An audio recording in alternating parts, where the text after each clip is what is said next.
goes to the end zone. WING 1410 Dayton's ESPN Radio. It's the Justin Kinner Show, live here on ESPN Dayton, 1410 Wing AM. Tweet the show at 1410 Kinner or give us a call at 457-9464. We now send you to the Wing Studios in Kettering. Here's your host, Justin Kinner.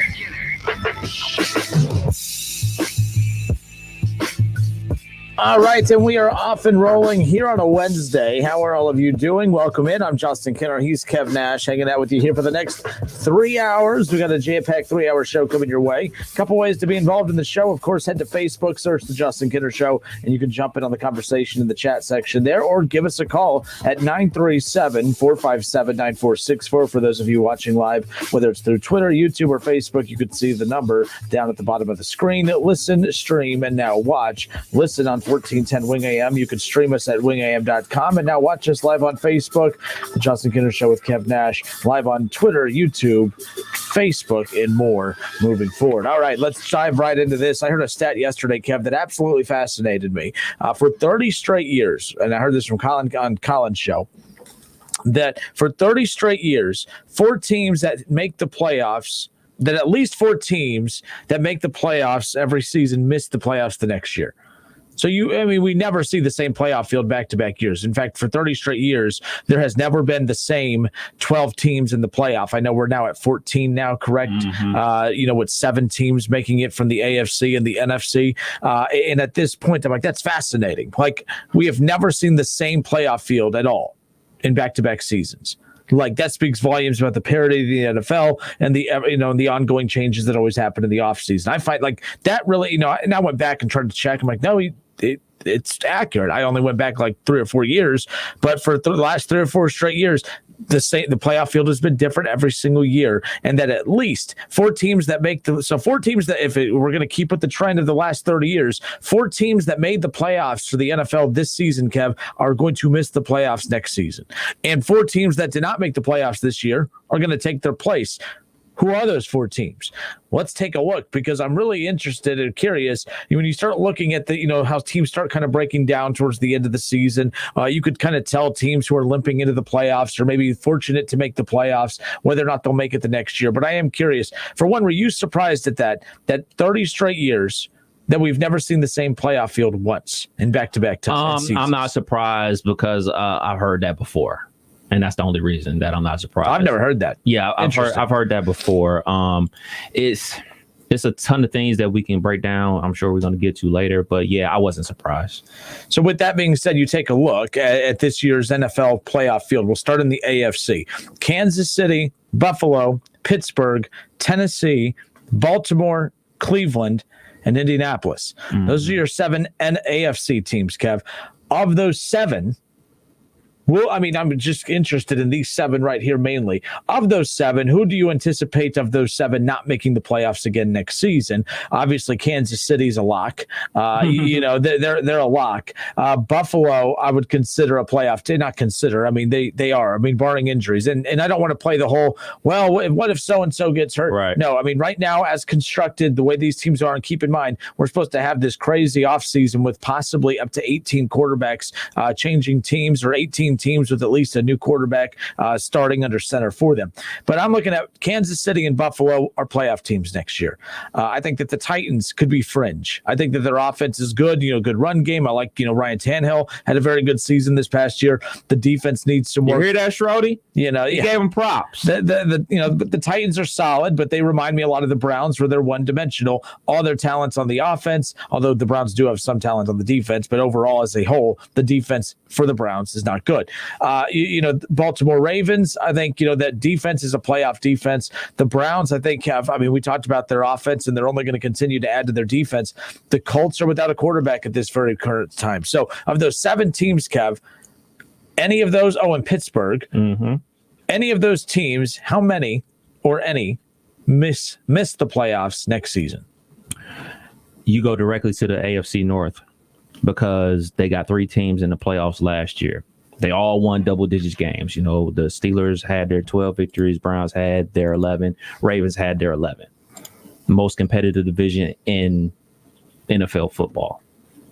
That ain't happening again. One of them teams ain't making it. One of them teams ain't making the playoffs last year. So we can do the whole song and dance about, all right, are the Browns defense going to take that step? What's going on with Ben Roethlisberger? Is Lamar Jackson going to make that leap, or is he going to regress? All that type of stuff. I don't know. All I know is all three of them ain't making it next year. So take your pick. Yeah, right now, if I had to pick, Pittsburgh, your Steelers are not making the playoffs next season. Even with getting Bush back and getting a lot of their key defensive pieces back, there's way too many question marks at offense. They're most likely not going to have Juju Smith-Schuster back, and not, my opinion of him isn't that high to begin with, but I do know he's one of their, premier weapons. Going to be without him, having to rework the deal just to get Big Ben to come back and still have enough money to retain some guys. But, Pouncey, there's a lot of guys that are not going to be back in Pittsburgh next year. If I had to pick from the AFC, Pittsburgh and the Colts, if I had to take two teams, if four teams are going to miss the playoffs next year that made the playoffs this year to keep with the ongoing trend of 30 straight years of that happening, Pittsburgh and the Colts are my team right now that are going to miss the playoffs in 2021 due to that very reason right there. Pittsburgh just has too many holes. They're old. Their cap space isn't good. Good coach, good organization, but if Pittsburgh picks up where they left off, that's not a good football team. If you look at who Pittsburgh was after the 11-0 start, the last month and a half, if that's the Pittsburgh Steelers team that opens up next season, that's not, and it won't be because they're going to have a lot of those pieces even still missing. I don't see that team. I see that being a 7 to 8 win team, just missing the playoffs next season. And then now on the AFC, teams that missed the playoffs that you anticipate being a playoff team next season. Kev, one right off the bat that stands out to me, well, the 10-6 Dolphins.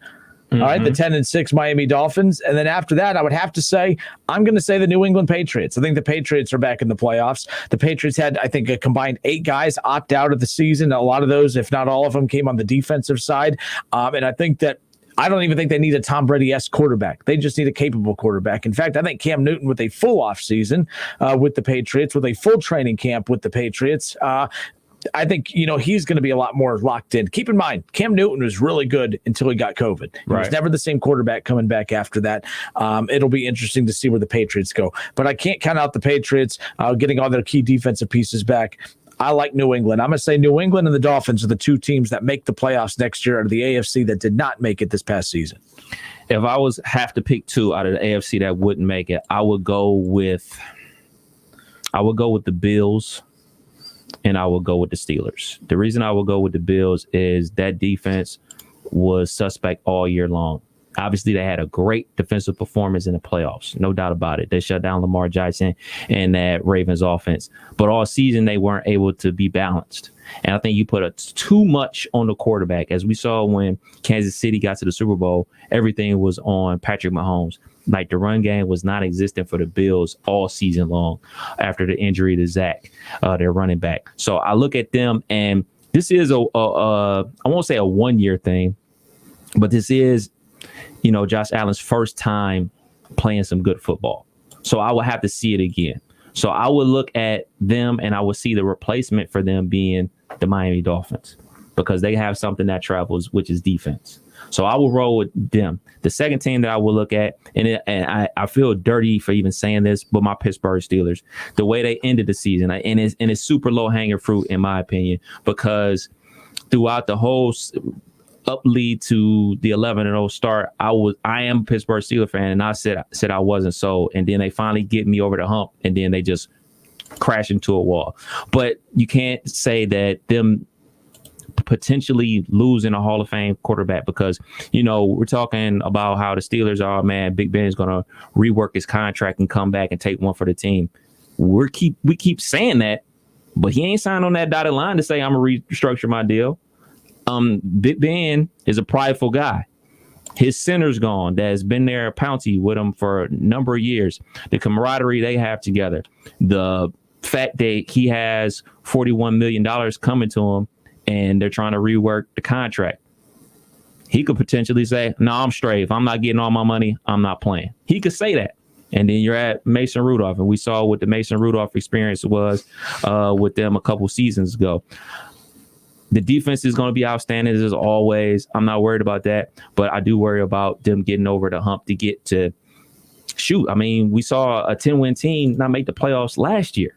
So 10 wins doesn't even guarantee you in. So I will look at them and also the Colts because they don't have a quarterback right now. So I would look at them, but I would pick the Pittsburgh Steelers as my second team not to make it. The team to replace them, believe it or not, I will go with the Las Vegas Raiders. I would look at them. They were the only team, well, not the only team, but they beat KC in the regular season. They took KC to the wire during the regular season as well. They have a strong running game, and everything they're doing out there with the passing game, you want to make sure that Ruggs gets back into that form that we saw him in his Alabama days and everything like that. I think the Raiders can make that playoff spot. I just don't trust John Gruden, and unless you have Tony Dungy come and build a roster for him, I don't see the Raiders improving. But no, in all seriousness, I've never seen the guy get so much time to rebuild a football team, especially in the NFL when things turn around so quickly. We see teams, Fisher. Fisher gone. No, I'm just saying, he was around for decades, going 7-9 year after year, and they just kept letting him coach. And that was a lot of the success they had in the late 90s, early 2000s, of course, and they, kind of were able to write off that a bit. But keep in mind, I just don't trust Gruden. He's heading into year 4 now since coming back. Year 4, and again, the team's just been average the first 3 years that he's been there. I haven't seen the team take that next step, and I don't know why I should trust that the Raiders are all of a sudden going to get it together and take that next step this coming up season. But yeah, the AFC is very interesting. One team I did not say, the Los Angeles Chargers.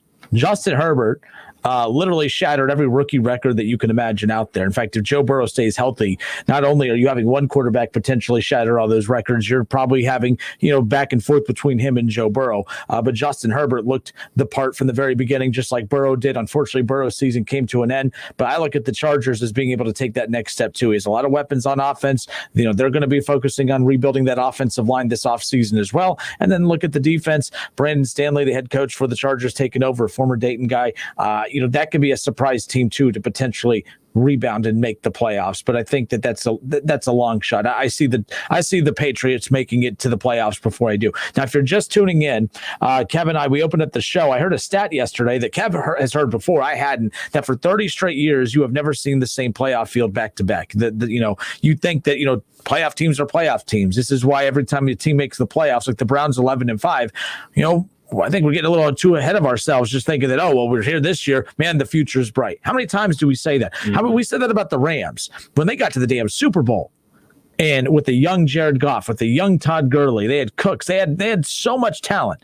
Gurley's gone. Goff is gone. Cooks is gone. They have nobody left from that. And now they're still making the playoffs. But the point is that things change, and they change quickly in the National Football League. And that's the thing. It's tough. But we have yet every year for 30 straight years, at least 4 teams missed the playoffs that made the playoffs the year before. So we're taking a look at both the AFC and NFC and trying to figure out at least which 4 teams are going to miss the playoffs next year that made it. The 2 teams I picked, the Pittsburgh Steelers and the Indianapolis Colts, are who I believe missed the playoffs out of the AFC. The 2 teams I see replacing them, the New England Patriots and the Miami Dolphins. Kev, one more time before we switch to the NFC, your teams are what? I had Buffalo and the Steelers missing the playoffs and replacing them with the Dolphins and the Las Vegas Raiders. I said it right. Look there at we me. go. You're getting better. Matthew Muscala on Facebook says, shout out, fellas. So give him a shout out. What up, Matthew? Appreciate you tuning in and listening. Matthew says, Washington needs a quarterback, and I think they could repeat in the NFC East, which is a good transition into the NFC, which we're getting to now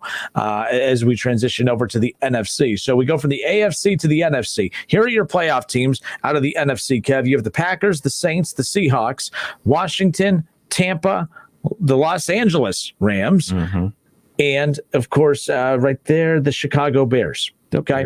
The Cardinals and Vikings just barely missed the playoffs. The Bears made it at 8-8. The Cardinals in the Minnesota Vikings were right there behind them. So when you start looking at this breakdown right here, we could start with Washington, which is interesting that Matthew said he believes that they're going to get back. That's the team right away I think most would circle and say they're not getting back. And unless they do get a quarterback, even if they have one, I don't know. I mean, look, you have Terry McLaurin, good receiver. I don't think he's a number one. I think he's really good. I think Terry McLaurin reminds me a lot of the Jarvis Landry. He reminds me of the Juju Smith-Schuster. I still think that you're waiting for that, that down the field attack guy that you could put in there and open the field a bit. Very good, though. I like Terry McLaurin in that offense. He just needs someone to throw it to him. And I like Gibson. I like the running back. I think that they have the pieces they need to start building around them. They need a number one receiver. They need a true quarterback. Maybe, with the new guy that they have that had a really good performance in the playoffs. Maybe that's their guy. But for me, Washington is out. I don't think Washington makes the playoffs again next season, although I love their coach. I love their defense. I love Chase Young. I love Terry McLaurin. I just think that in that division, it's going to get better. The Cowboys are going to be better. The Giants are going to take that next step forward. Philly's a disaster, but I don't see Washington getting back. So when I look at the teams in the NFC that made it, Kev, Washington and New Orleans are going to be the two teams that do. Actually, no, I lied. Washington and Chicago. Those will be the two teams. Although New Orleans, I could put right there with them. But I think that New Orleans still has a lot of talent. Jameis Winston, if he is the quarterback post Drew Brees, he has plenty of weapons. And Jameis Winston, we know, could throw the ball. He led the league in passing 2 years ago. The problem is he led him in interceptions as well. Threw for 30 touchdowns, complemented it with 33 interceptions. You can't do that. But I still like the Saints' offensive attack. But yeah, the Bears and Washington are the two teams of the NFC that I see missing the playoffs in 2021. This isn't going to happen because we agree. I got the Washington football team taking a step back. We're not even taking a step back. I got the Dallas Cowboys taking a step forward. Everything going on with Dak Prescott. Look, man, we can get into that conversation later, but they're going to franchise tag the man. They're not going to go in there with no quarterback situation down there in Dallas. They're going to franchise him. He's going to be there next season. And if he plays just average, they'll make the playoffs. So I think Dallas Cowboys will replace the Washington football team. And I just see the Bears taking a step back. I don't care if they get Carson Wentz or not. Everything going on there in Chicago, I think them getting Carson Wentz is a bad move, not only for the Bears, but even worse for Carson Wentz. You have a lame duck coach in place, so you're putting all the pressure on yourself because if you don't win, he's going to get fired, and then they're going to be bringing in a whole new coaching staff. If I'm Carson Wentz, I'm saying, hey, man, get me to Indianapolis by any means necessary. Get me back with Frank Reich, and I can do my thing. So that's another thing. I would say the Bears fall out of that spot, and only one team from the NFC North is going to make the playoffs, and that's going to be the Green Bay Packers. So I'm looking at, man, this is tough. Do we go with the 49ers and a known quality in that defense, or do we go with the hot shot quarterback Kyler Murray and the Cardinals? I'm going to go with the 49ers taking that other playoff spot. I'm going to go with them because Jimmy Garoppolo, as big as a guy that I'm not a big fan of, he does enough. He doesn't ruin the game for you. He wins enough games. He isn't messing it up. So if Jimmy G is still their quarterback and he's healthy, I have the San Francisco 49ers taking that playoff spot from the Chicago Bears. Yeah, and when I look at the teams out of the NFC, as I said, I project that Washington will not make the playoffs next season or this coming up season, and the Bears will miss this coming up season. San Francisco, to me, was a playoff team this year if guys don't start going down left and right. They went down left and right like week one. Yep. I mean, it started on the defensive end, and then Garoppolo goes down, and Garoppolo's a winner. I mean, they do nothing but win with him under center. And the difference is, like, when you talk about who's better between him and Dak, Dak's the better quarterback, but Garoppolo shows up every damn week. Like, Dak's biggest problem is when the games have mattered most, he disappears. Like, he wins a ton of games. He looks good doing it, but those big games is what Dak gets knocked for. Garoppolo is not as skilled as Dak Prescott, but yet he just wins. They win. He won with New England, and he's won here in the early going in San Francisco. Super Bowl champ. One throw away from being a Super Bowl champion. I mean, literally one throw away last year, the overthrow that still haunts Niners fans today. But I don't think Bengals fans feel sorry for anything that haunts the Niners fans. I promise you. But I think the Niners make the playoffs, and it's tough. Like the Vikings, I don't see making it. Someone from the I guess, man, maybe Washington wasn't the right team to pick because someone from that division is going to make the playoffs, the division winner. Cowboys. And I guess it would have to be Dallas just by default. But Detroit's not going to improve. Philly's going to be worse somehow. Atlanta, I like their offense, but again, I don't think that they're going to take a huge step forward. The Panthers, there's talks of them potentially positioning themselves to get Deshaun Watson, but I think that to get him, they would have to give up McCaffrey. And I don't think, if you put Deshaun with him all of a sudden, that's probably one of the best dynamic duos in the league. But that won't be the case. The Giants, I still think, just have too many holes. I don't trust the Giants. I just don't. And the Vikings, I'll never trust Cousins, so I can't put them in it. So the Cardinals and the Cowboys would be the two teams, I guess, that would have to take that next step forward and make the playoffs just by default. at that point. I like Kyler Murray. If he misses the playoffs, though, Kyler Murray, there's going to be some heat on him this coming up season. Like the Cardinals as a whole, but Kyler Murray, because he's the quarterback, is going to get a lot of eyes on him. But regardless, but yeah, when I heard that stat, I found that fascinating. Let's go to the Facebook feed. 457-9464 is the number to call in as well. Philip Reed on Facebook, Kev, says, if the Steelers cut Big Ben, do you think another team picks him up for a year or two? I think the Steelers will restructure his contract for 1 year, but if they don't, a team like the Redskins or Chicago. Could see the Colts doing that. I could see the Colts picking them up. They have a great offensive line, great defense. I could see the Colts picking up Big Ben. But people got to realize, man, and I love Ben Roethlisberger, for goodness sake. It takes two to restructure a contract. It can't just be the Steelers saying, hey, man, we want to restructure your contract. Hey, Ben, we want to restructure your contract. He could be like, no, I don't want to restructure my contract. He came out publicly and said it, though. Yeah, but to what effect? Like, he's owed $41 million. If the Steelers are talking about, like, look, man, we're about to give you $9 million, he's going to say no. Well, keep in mind, he's not losing any money. It's restructuring it. It's not taking anything away. It's moving the money back. You're going to get it. His money's all guaranteed. So he's not going to lose it. It's moving it back. Like I said, man, these dudes got egos. These dudes are prideful, man. Like, it's something about saying, like, look, man, let's restructure your deal. All right, we're going to give you 9 now, and then we're going to stretch you out throughout 3 or 4 more years, knowing dang on well you're not about to play 3 or 4 more years. So you're going to retire and not see that money. You're not going to see that $41 million. He's not. How is he not? It's guaranteed. It's his. He's going to retire, and he's going to get paid the next couple of years one way or another. He's not going to see $41 million.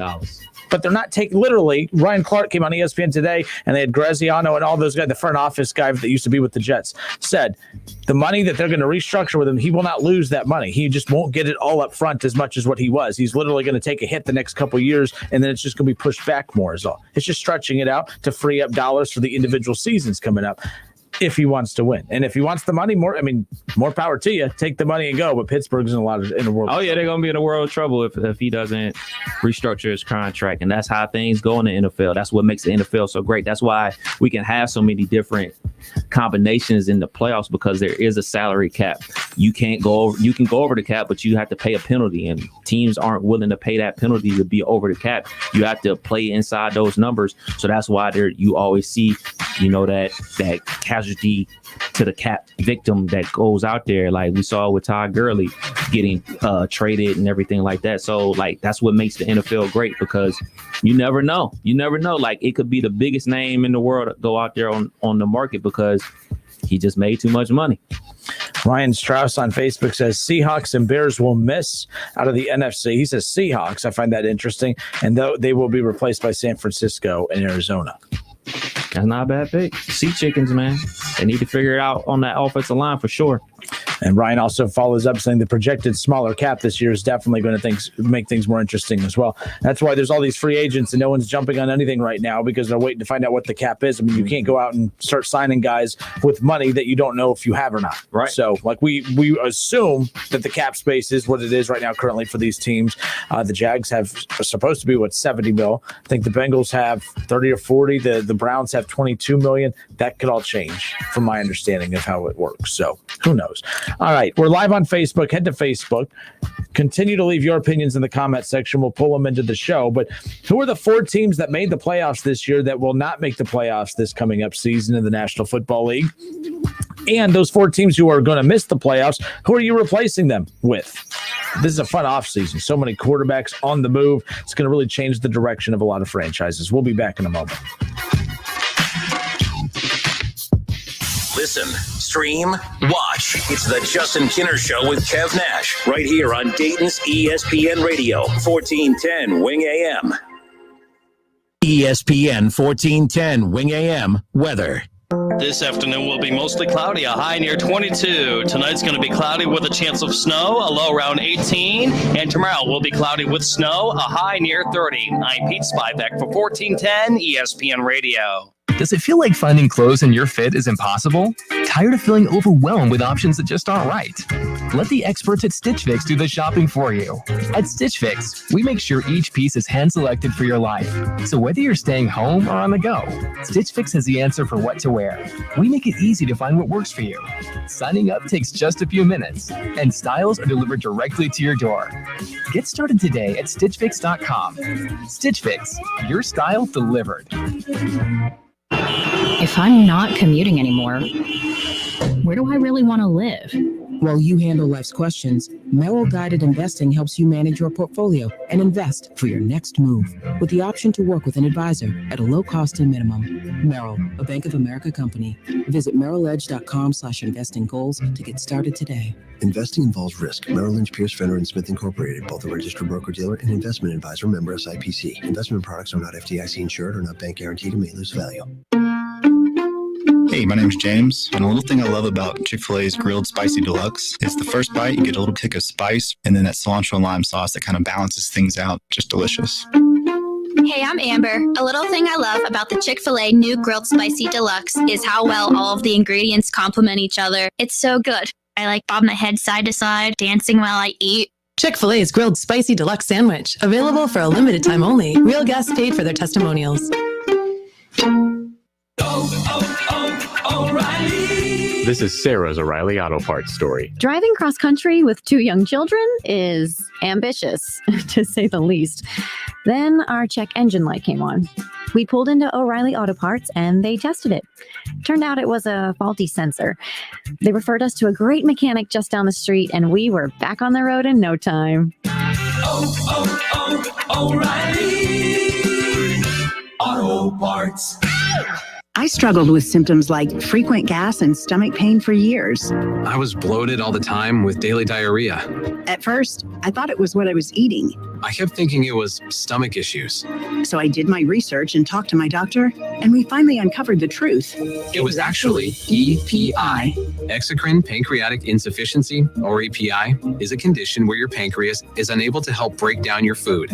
It can lead to symptoms like diarrhea, gas, bloating, stomach pain, unexplained weight loss, and oily stools. And EPI symptoms can be confused with those of other common digestive conditions, like irritable bowel syndrome, Crohn's, and celiac disease. So getting to the right diagnosis meant being more open with my doctor about the severity of my symptoms and how often they were happening. But there's good news. EPI is manageable, so don't wait any longer.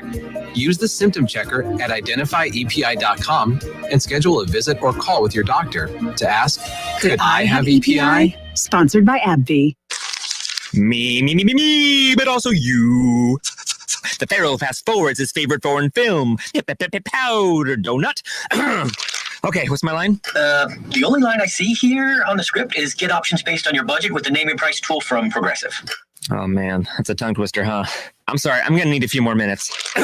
Bulbous Walrus, the Bulbous Walrus. The Name Your Price tool, only from Progressive. The owl ran afoul of the comatose coxswain. Progressive Casualty Insurance Company and affiliates. Price and coverage match limited by state law. What's in store this week at Staples? A big deal on ink. That's kind of a big deal. Prepare your business for a big year with everything you need to be organized and productive. Like storage solutions, the latest tech, and office essentials like paper, ink, and toner, all at amazing prices. And now at Staples, you'll earn 40% back in rewards when you spend $85 on ink or $200 on toner. Set your business up for success and save at Staples. Ends 2/2021. In-store only. Visit staples.com/40 in rewards for details. Finding great candidates to hire can be like, well, trying to find a needle in a haystack, but not with ZipRecruiter. Its powerful technology actively finds and invites qualified candidates to apply to your job. So while other companies might deliver a lot of hay, ZipRecruiter finds you the needle in the haystack. See why 4 out of 5 employers who post a job on ZipRecruiter get a quality candidate within the first day. Try ZipRecruiter for free at ZipRecruiter.com/work. That's ZipRecruiter.com/work. Have you wanted to speak a new language, but thought it would be too difficult? Then try Babbel. Babbel starts by teaching you words and phrases that gradually get more complex. Soon, you're practicing short conversations. So in 15 minutes a day, you'll be speaking a new language in a few weeks. Babbel is built around real life, It teaches you practical conversations that you will actually use. Babbel, language for life. Celebrating 10 million subscriptions sold. Now try Babbel for free. Just text TRY to 64,000 to start learning a new language today. That's TRY to 64,000. Staples has everything you need to start the year right, like home office furniture, the latest tech, and organizational supplies, and all at amazing prices. Get a fresh start this year with big savings from Staples. You want more local content from Dayton's ESPN radio station, 1410 Wing AM? Make sure you subscribe to the WING 1410 Dayton YouTube channel, where you can watch all your local shows live, or go back and rewatch previous episodes of The Justin Kinner Show with Kev Nash, The Keith Byers Show, Talking Out Loud with Sully, and more. Whether you're at home, at work, or in your car, tune in to ESPN 1410 Wing AM or stream us live at wingam.com.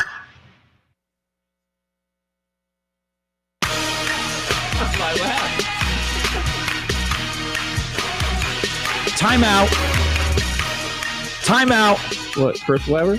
No, it's not. You have some people who call timeouts when they don't have them, and then you have other people who just refuse to use timeouts, and they'll take plenty of timeouts. And I mean, I don't know what you're saving the timeouts for. I mean, I have no clue. I will never understand the Dayton Flyers men's basketball coaching staff. Why use your damn timeouts? 18-point lead in the second half last night. You let it just go right down the drain. You know, you put Chimanga in, your guards are what got you the big lead. Then you put Chimanga back in, which, by the way, Chimanga, a good-sized post player and all that. But UD plays best when they are running up and down the floor. They lose in double overtime last night, let an 18-point double-digit lead go in about the last 9 minutes of the game. I mean, look, from a fan's perspective, cool, double overtime game. Those games are fun. Not fun when your team doesn't win, of course. But, man, it's just ugly basketball. And even UD had an opportunity to throw it in out of bounds, for trying to get to half court, and Amzil just can't even catch the ball. I don't even know what to say.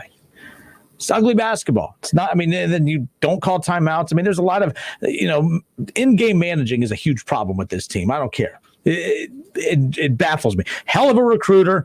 Way too many mistakes during the game for a coach. It drives me up the wall. So there's that. The Justin Kinner Show with timeout. I didn't see the game. I just timeout. Timeout. 64. I'm gonna take a full timeout. I just saw the highlights, and I saw that they. What highlights? I saw the highlights from the first half. Yeah.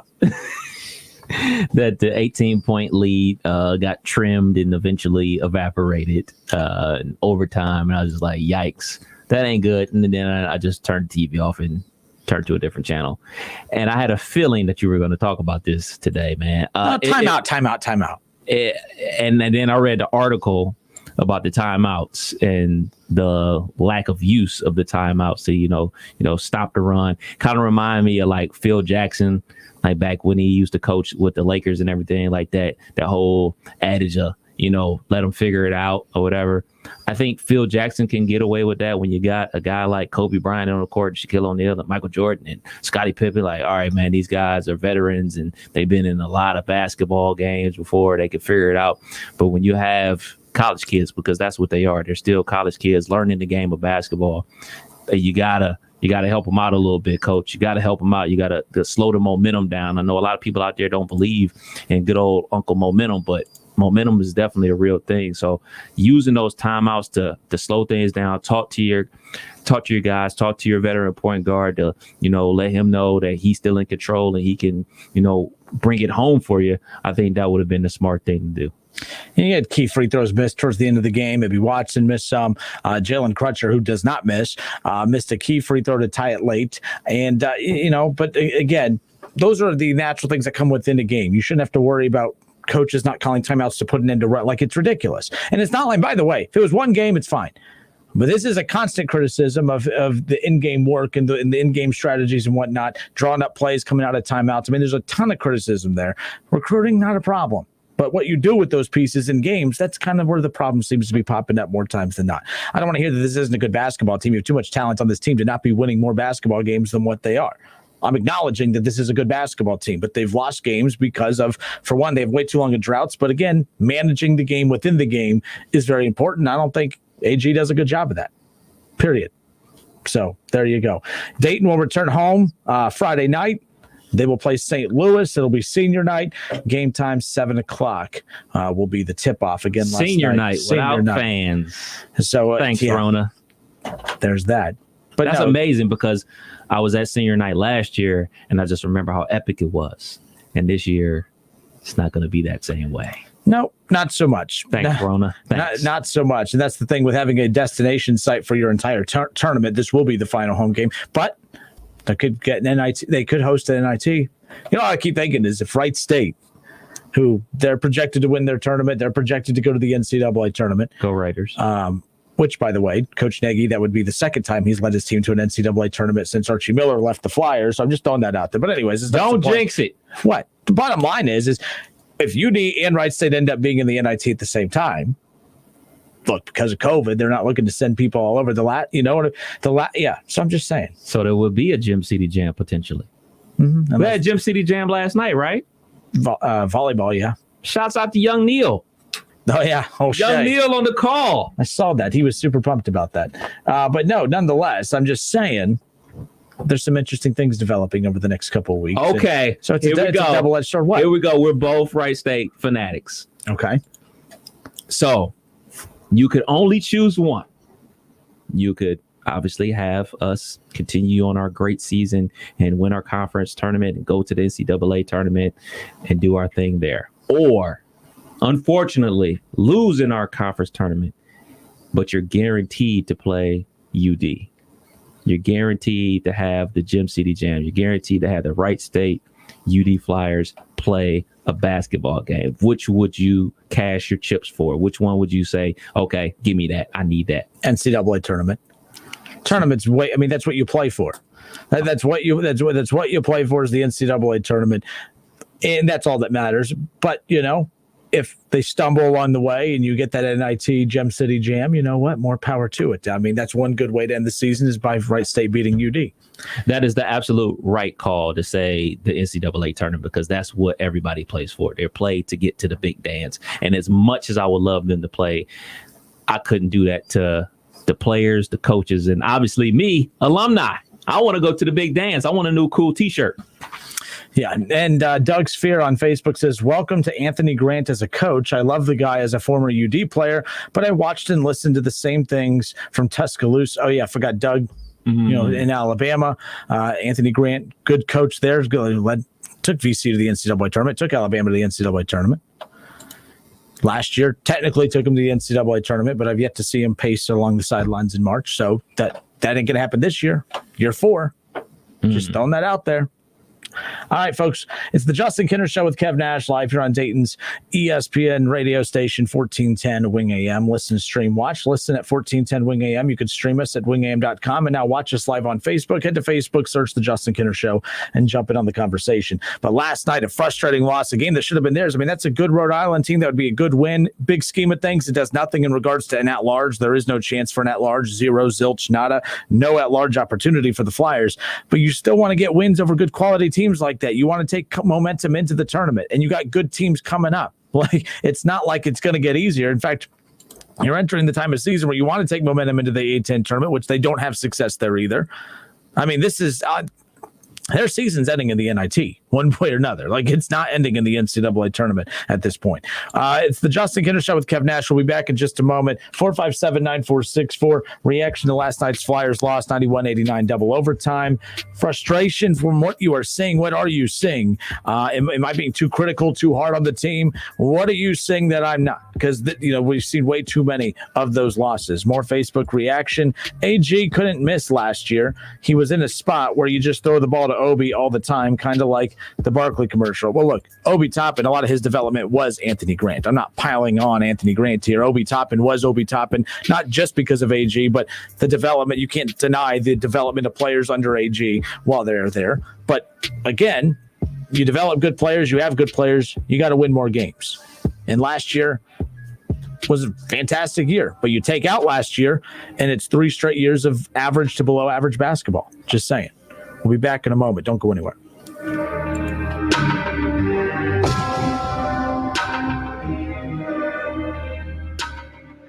It's the Justin Kinner Show with Kev Nash on 1410 ESPN Radio.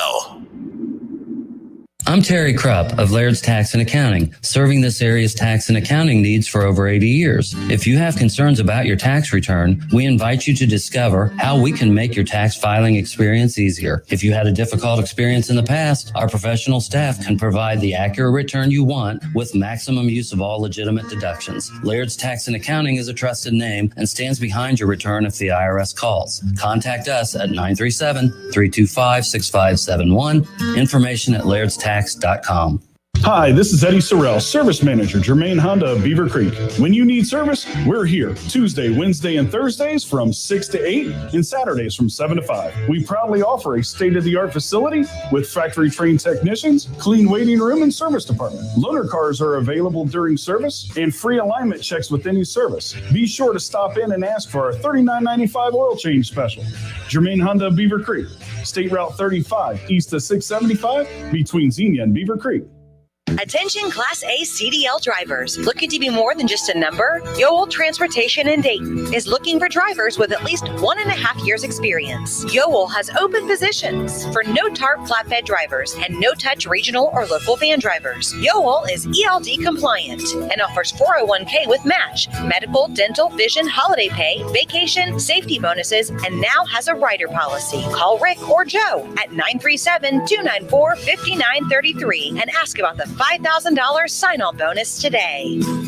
Fever is a leading symptom of the coronavirus, so take your temperature twice a day with the Exergen Temporal Scanner. It's quick and easy to use, and its accuracy is backed by more than 80 clinical studies. Have your family start and end their day with the only home thermometer used and recommended by hospitals, doctors, and nurses. Your family can take their temperatures in seconds to know where they stand in the fight against COVID-19. Protect your family from the spread of this deadly disease and stay safe with Exergen.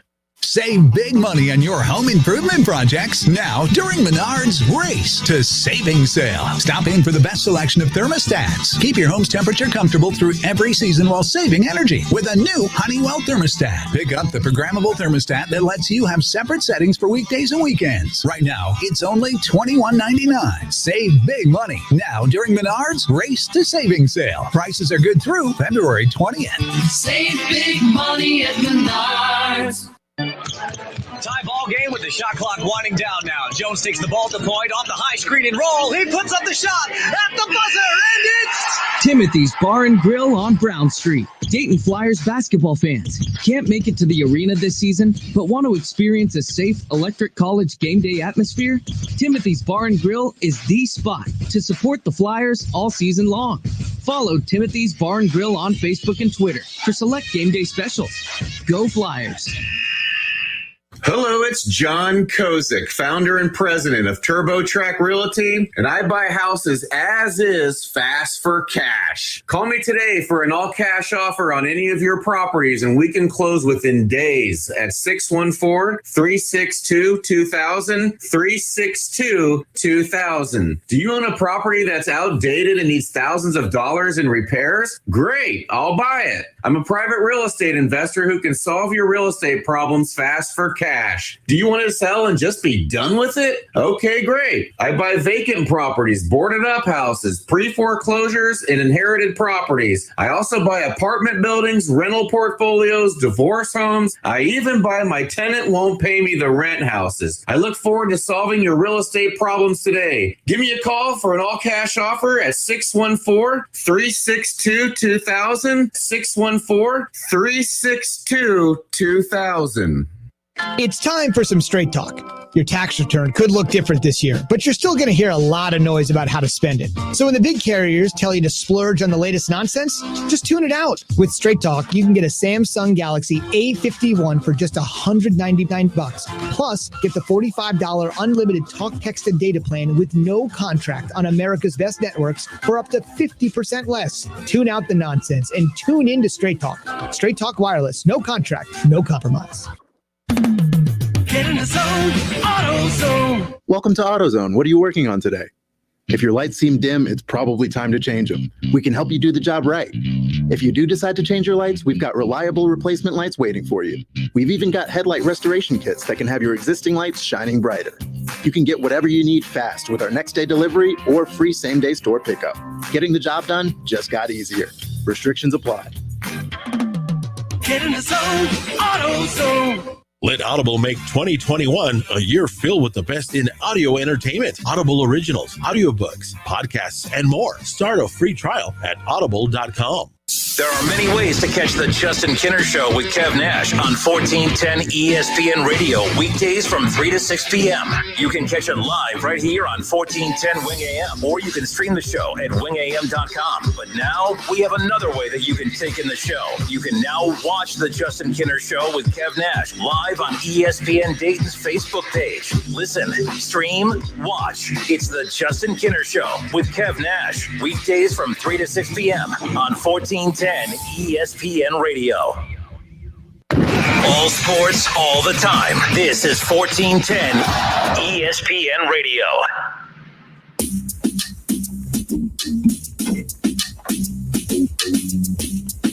We welcome you back. I'm Justin Kinner. He's Kev Nash, live with you here on Dayton's ESPN radio station 1410 Wing AM. We are Dayton's home of the Ohio State Buckeyes and the Cincinnati Reds, which we are just a few weeks away from the first Red Spring training game of the season, February 28th. And, pitchers and catchers reported to camp today. We're super pumped about that. We're getting closer and closer to the warm weather sport that is baseball, which is, wonderful this time of year when you look at the window and just see feet of snow out there. I'll tell you what, you're talking about Houston during the break. Mm-hmm. Houston's a disaster right now. Yes, sir. And I'm not talking about Deshaun Watson and the Texans or J.J. Watt asking to leave. I mean, that organization's trash. But I mean, like the weather. They weren't, they're without power. They don't know when they're going to get the power back on. Yeah, they're having rolling blackouts because they say if they keep the power on, the whole city will be out. So they have certain segments of the city on for an hour or two, then they turn it off. They just keep rolling the blackouts, man. I got a couple buddies down there that live down there in Houston, and they're just going through it. They're just going through it, and we heard some tragic news about people, using their gas stove to stay warm and everything like that, and using their car and then died of carbon dioxide poisoning and everything like that. So it's real down there, and all those guys that I'm cool with, they're from Ohio. So they look outside and they say, this ain't nothing. But Houston doesn't have the tools that we have here in the Midwest, like salt, snow trucks. It's not in their city budget to take care of that stuff. And also something that I found out talking to one of my other buddies is how our homes are built. They're not built the same. So pipes are bursting all over the place because they use a different material down there.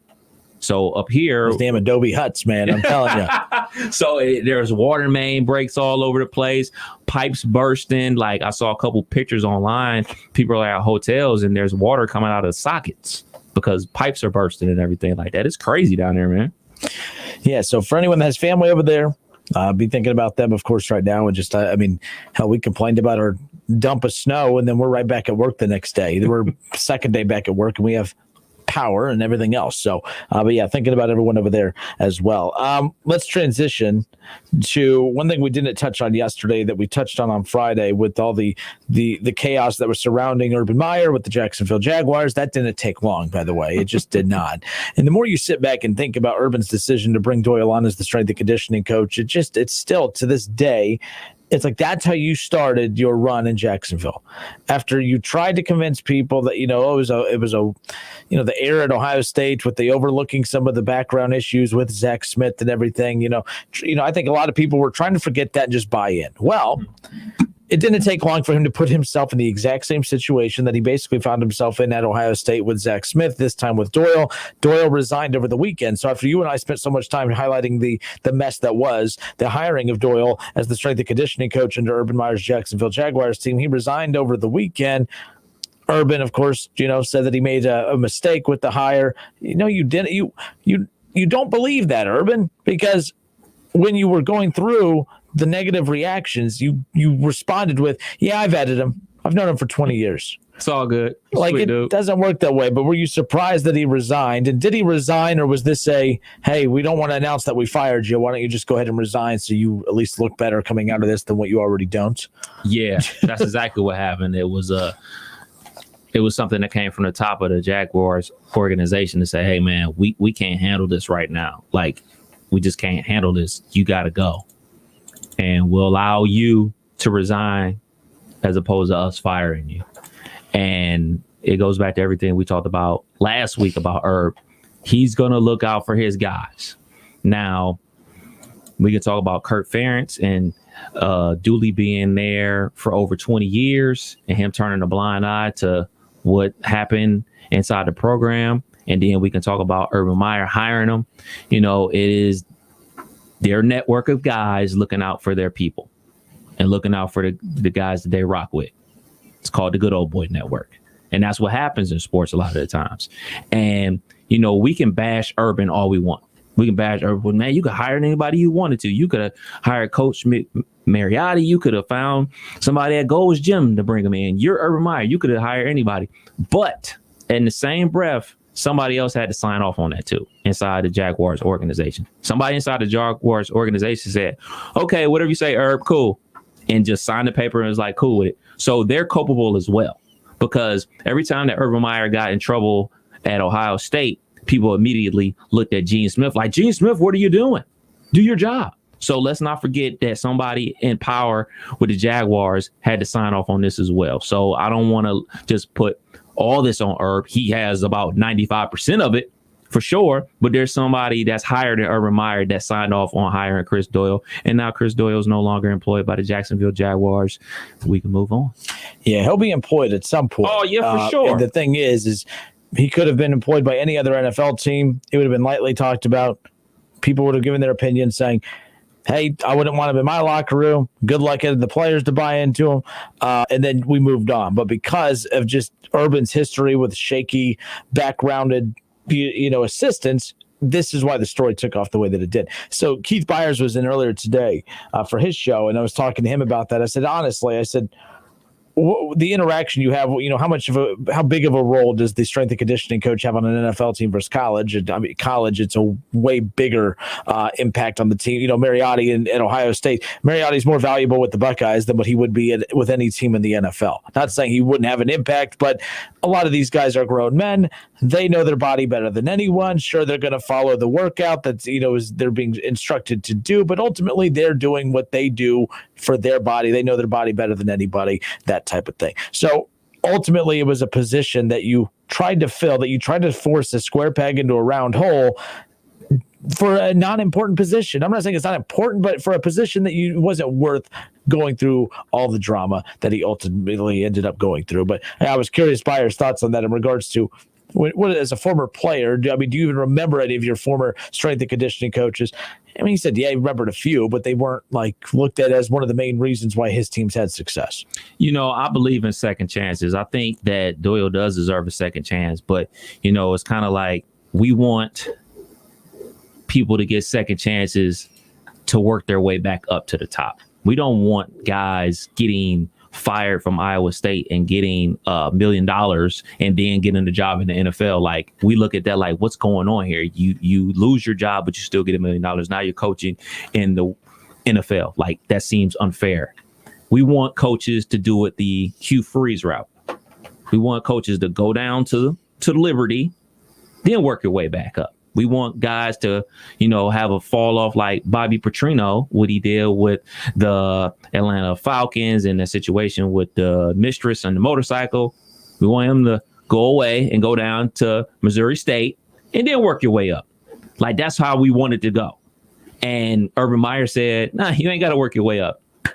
You're already back in the big leagues. Matter of fact, forget college. Come to the pros. Be with me in the pros. Like, so that's how we view things. It's very weird because most guys, think about it like this. When guys mess up, like college athletes mess up and they get kicked out of their school, say, random John Jackson gets kicked off the Ohio State football team. Jalen Robinson or something like that. No. Let's say, let's just throw out a random name. Yeah. He gets kicked off the Ohio State football team. He's a 5-star recruit coming out of high school. He goes where? He doesn't immediately go to, Alabama or Clemson or name your other Power 5 team. He goes to the JUCO route, does his biddings in the JUCO, then comes back. So that's how we want. We want people to pay the penalty and then come back. It just felt like Chris Doyle never paid the penalty. It seemed like he messed up Like, he messed up at Iowa, got paid $1 million to go away, and then got a better job in the NFL. Like, people wasn't feeling that. And I wasn't feeling it, to be perfectly honest. So, I know it's this whole thing called cancel culture and everything like that. I believe he deserves a second chance. I think he'll get a second chance.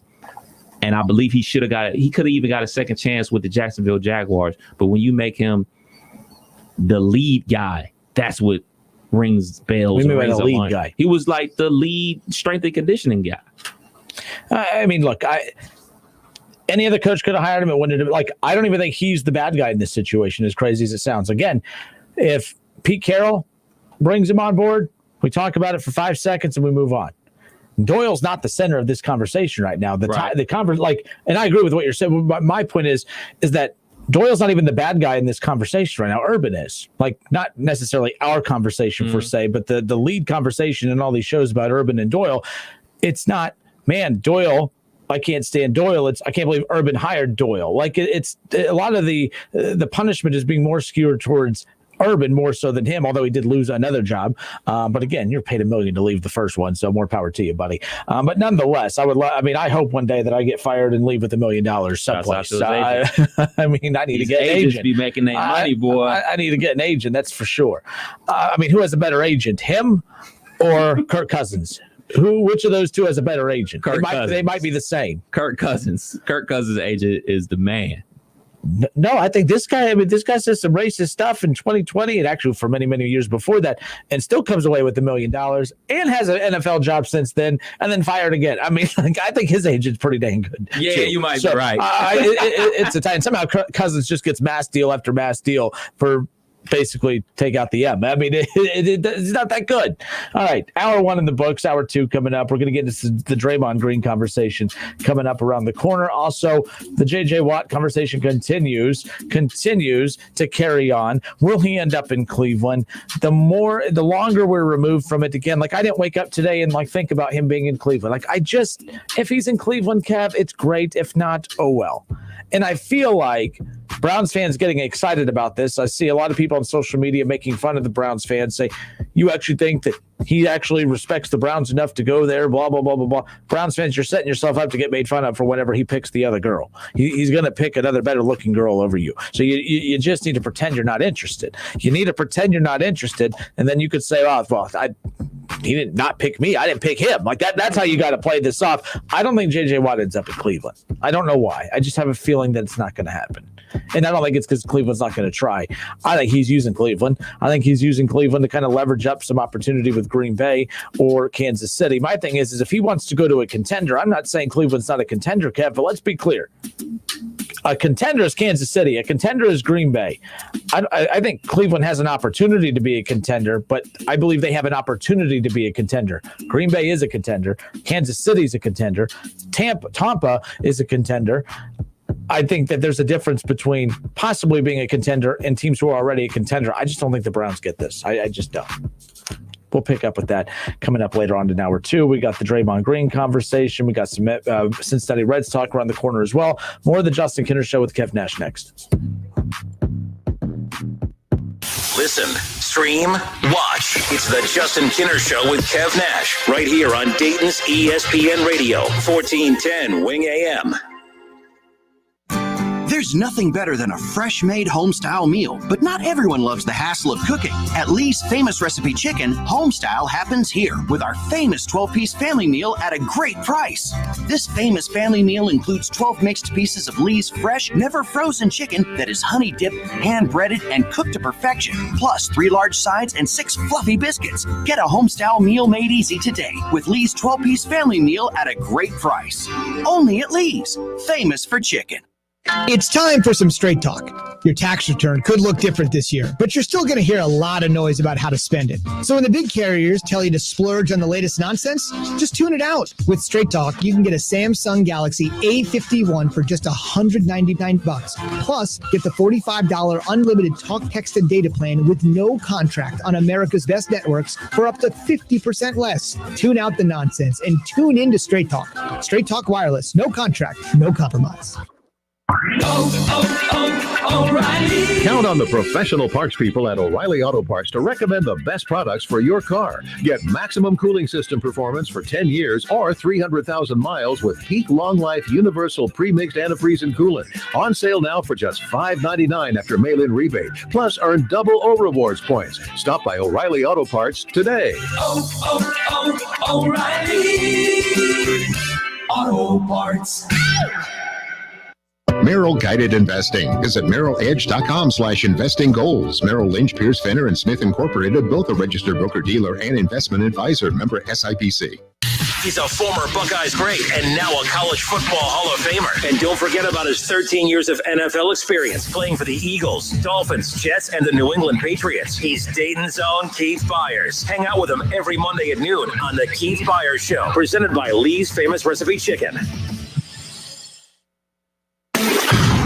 College football playoffs, Browns, Bengals, Buckeyes, and more. Catch the Keith Byers Show Mondays at noon on 1410 ESPN Radio. WING 1410 Dayton, Dayton's ESPN Radio. It's the Justin Kinner Show, live here on ESPN Dayton, 1410 Wing AM. Tweet the show at 1410 Kinner or give us a call at 457-9464. We now send you to the Wing Studios in Kettering. Here's your host, Justin Kinner.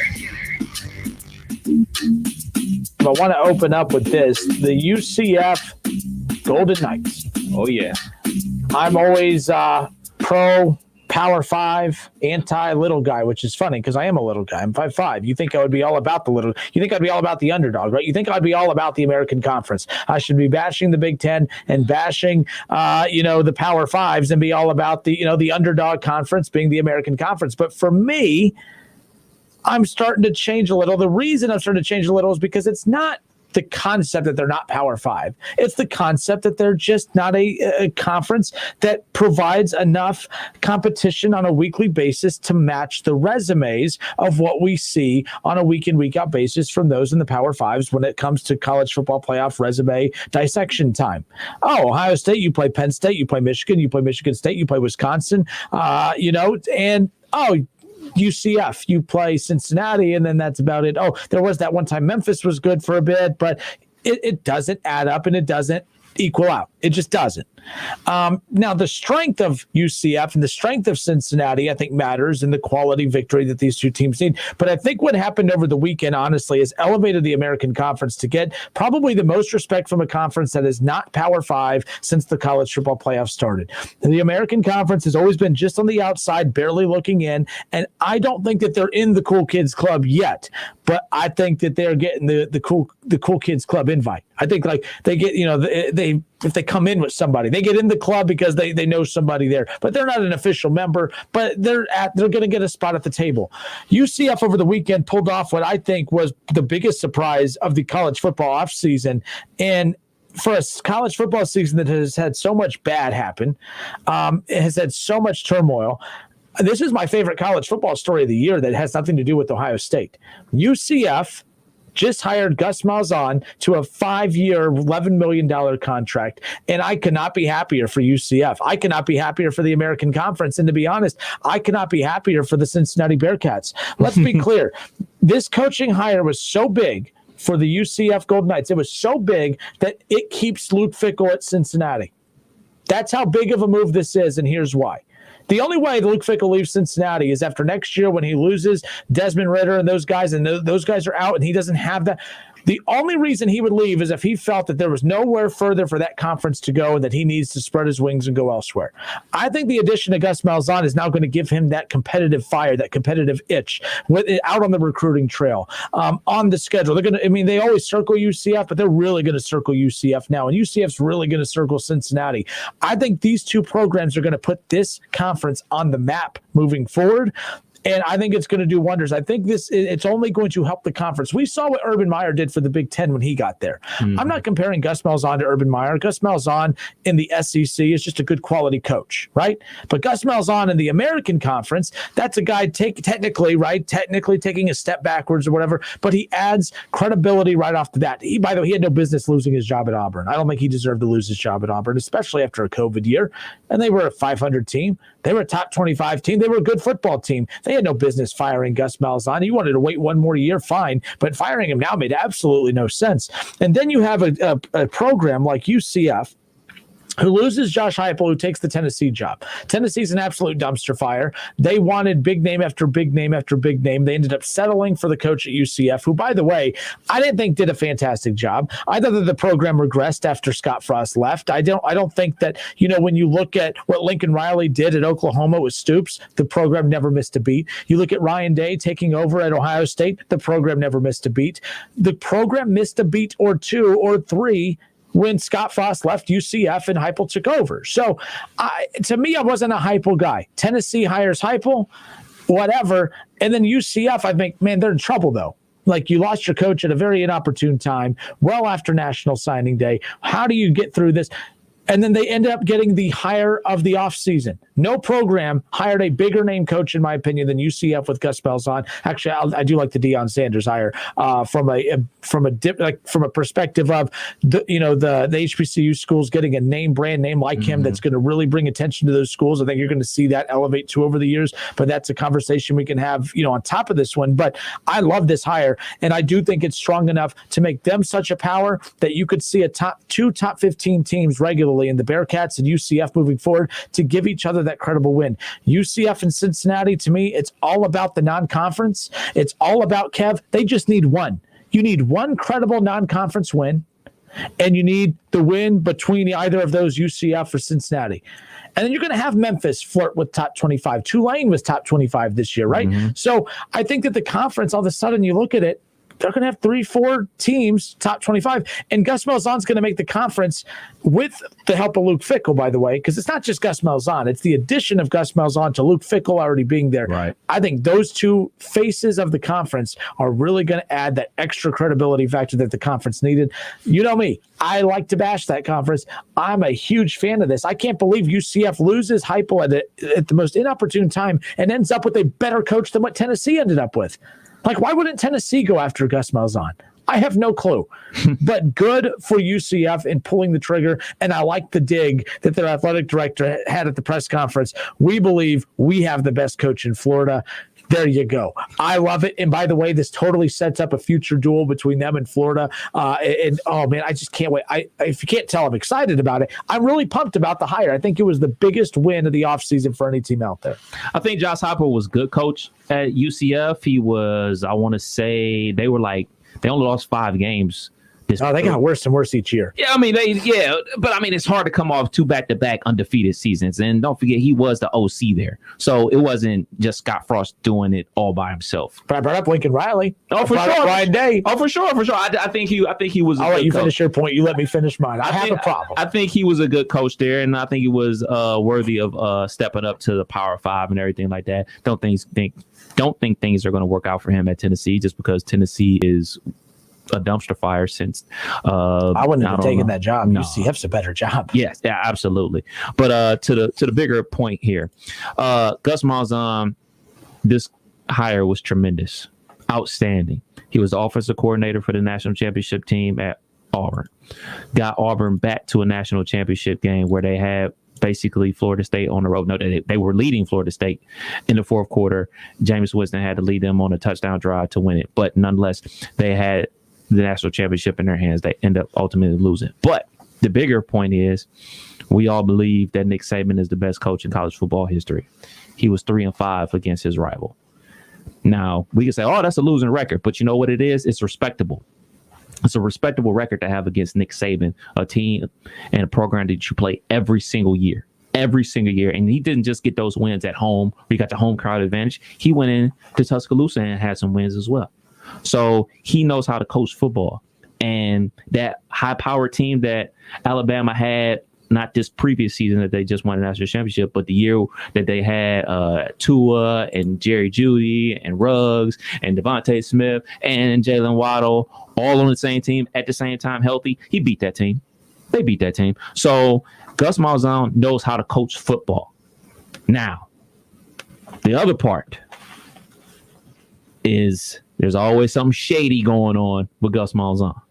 Shady stuff that happens in college football, a little bit more than the norm. So I would worry a little bit if I'm UCF, is if some of these shady things get a little out of hand or go a little too fast for them. We talk about how programs move too fast for their bridges and everything like that.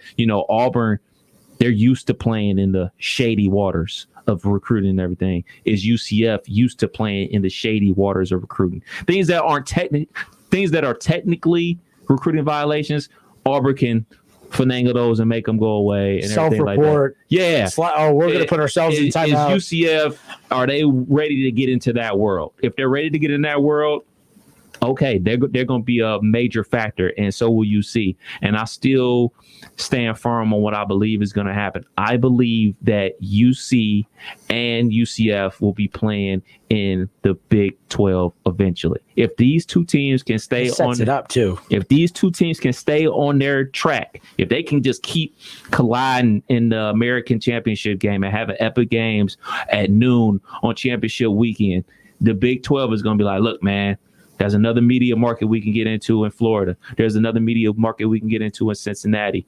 Hey, y'all want to come play with the big boys? It's going to happen. And that hire only helps Luke Fickell in the UC program because you have another team that is now officially invested in winning some football games. Like before they were invested because they had a good coach and Scott Frost and they were winning games. And then, Heupel kept the thing floating. But now you got a guy with some jewelry on his hands, some big time wins on his hands, wins against Nick Saban, not a win, multiple wins over a rival nonetheless. So he's coming to play. So Luke Fickell, you my guy. I love you.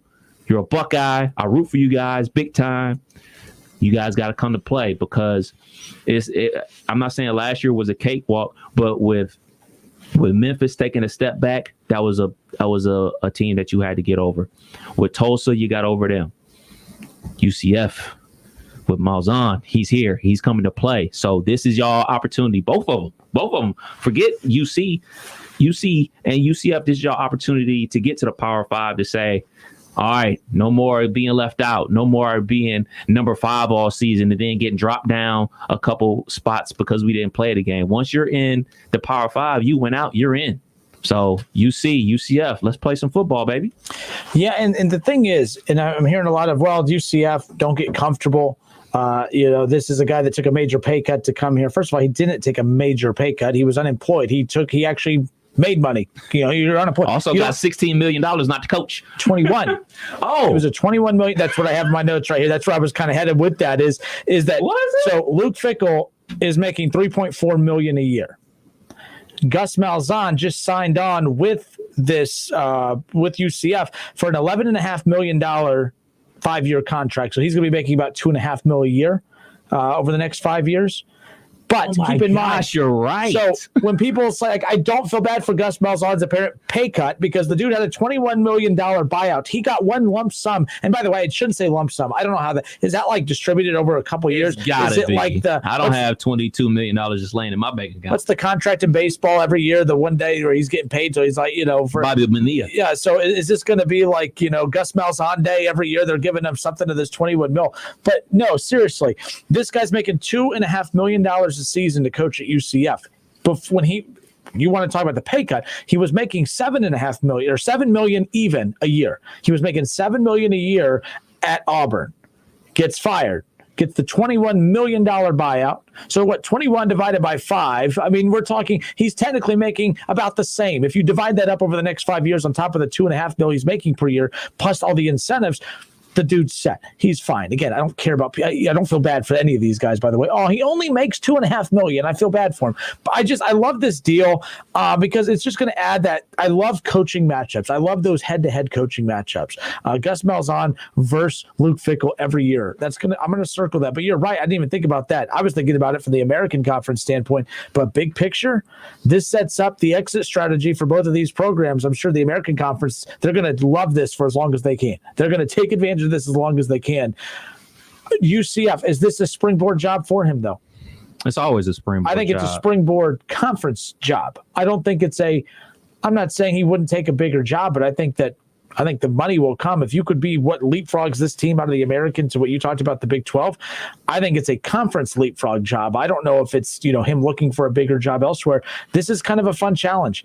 I think if any coach ever found themselves going back to the American, I believe the challenge of turning them into national title contenders would be that to satisfy that. Like I always thought Urban Meyer at Cincinnati would have been interesting. Mm-hmm.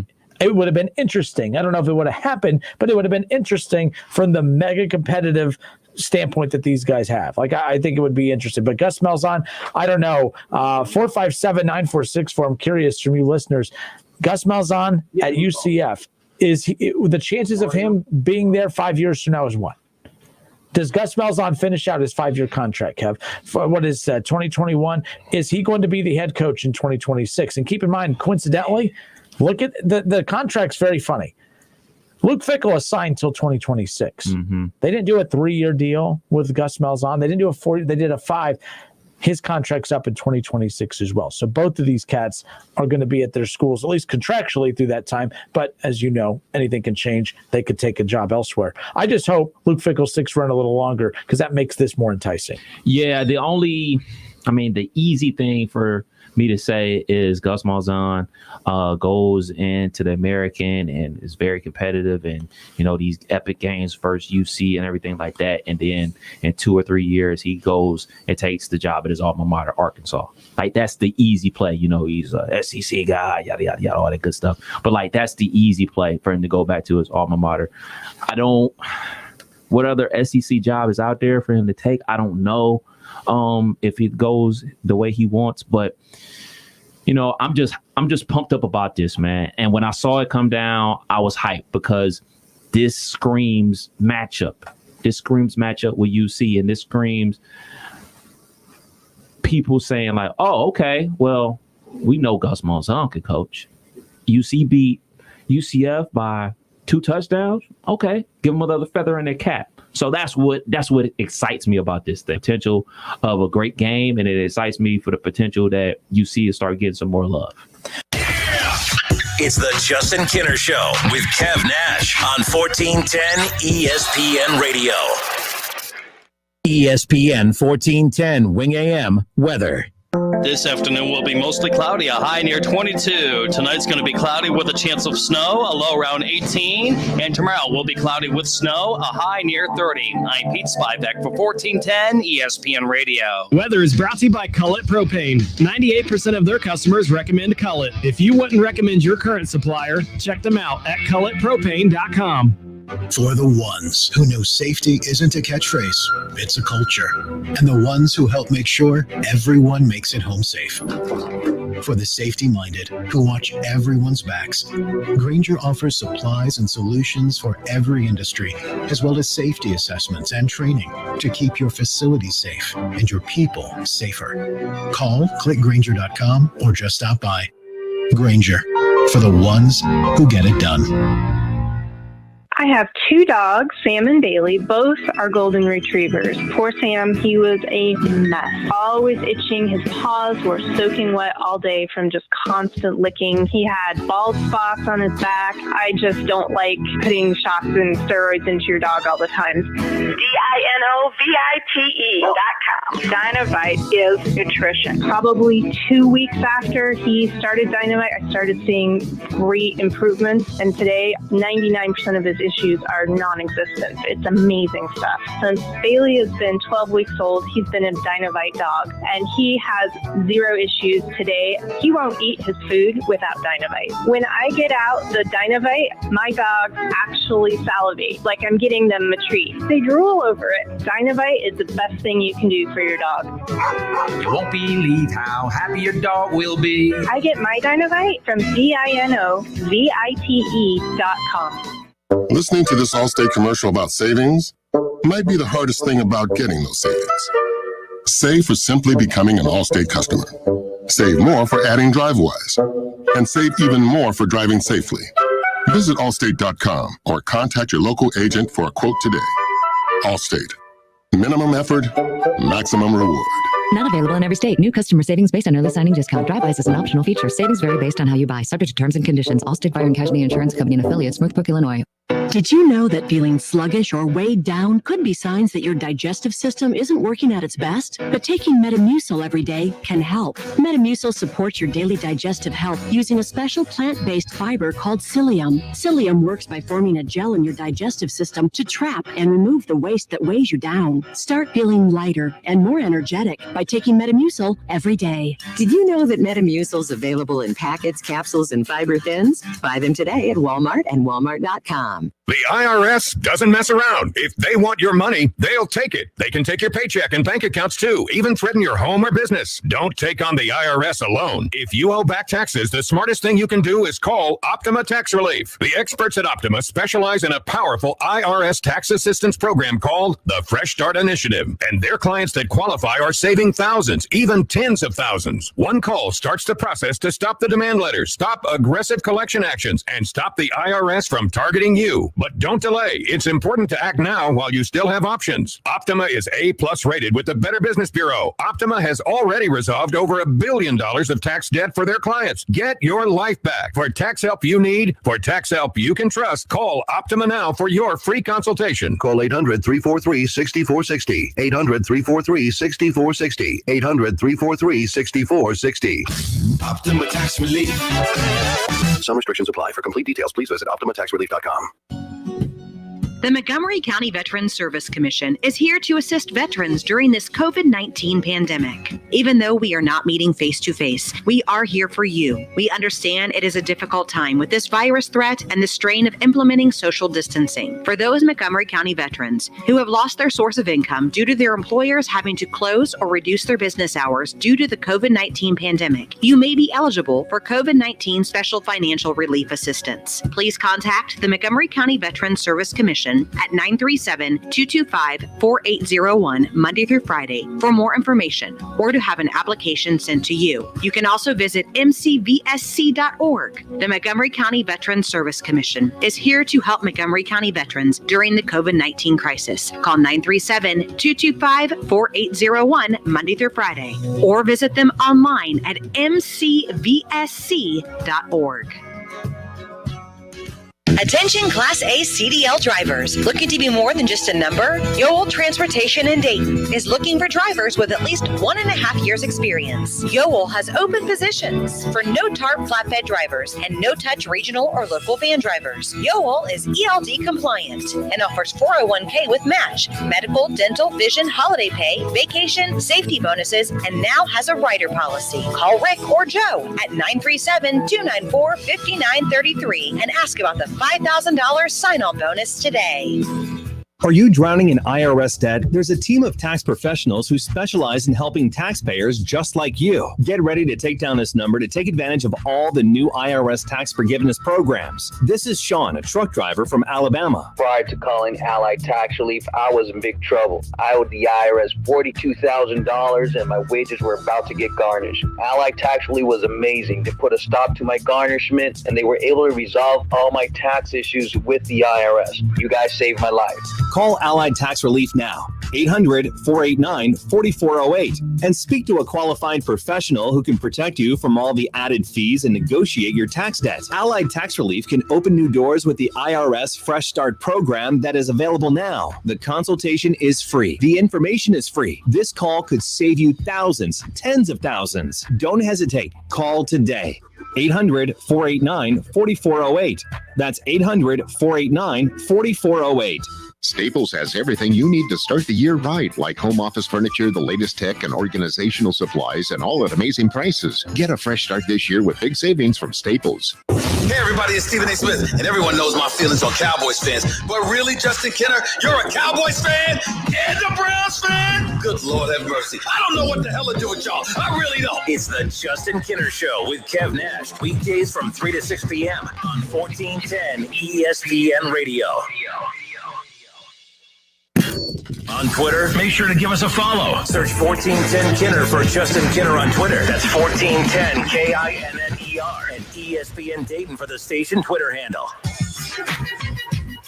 So how about this? We talked about last week the Texans and not Deshaun Watson so much. I'm ready for him just to get traded already. I'm really tired of every time you turn on the show, it's so where can Deshaun Watson end up? I'm getting bored with that already. I'm telling you right now. And if we're bored with it, our listeners are bored with it. But the J.J. Watt thing kind of took an interesting turn today. When he was initially released, I expected a lot of teams to be definitely interested. Look, he's one of the top pass rushers in football. He's also a guy that has quite the price tag on him too.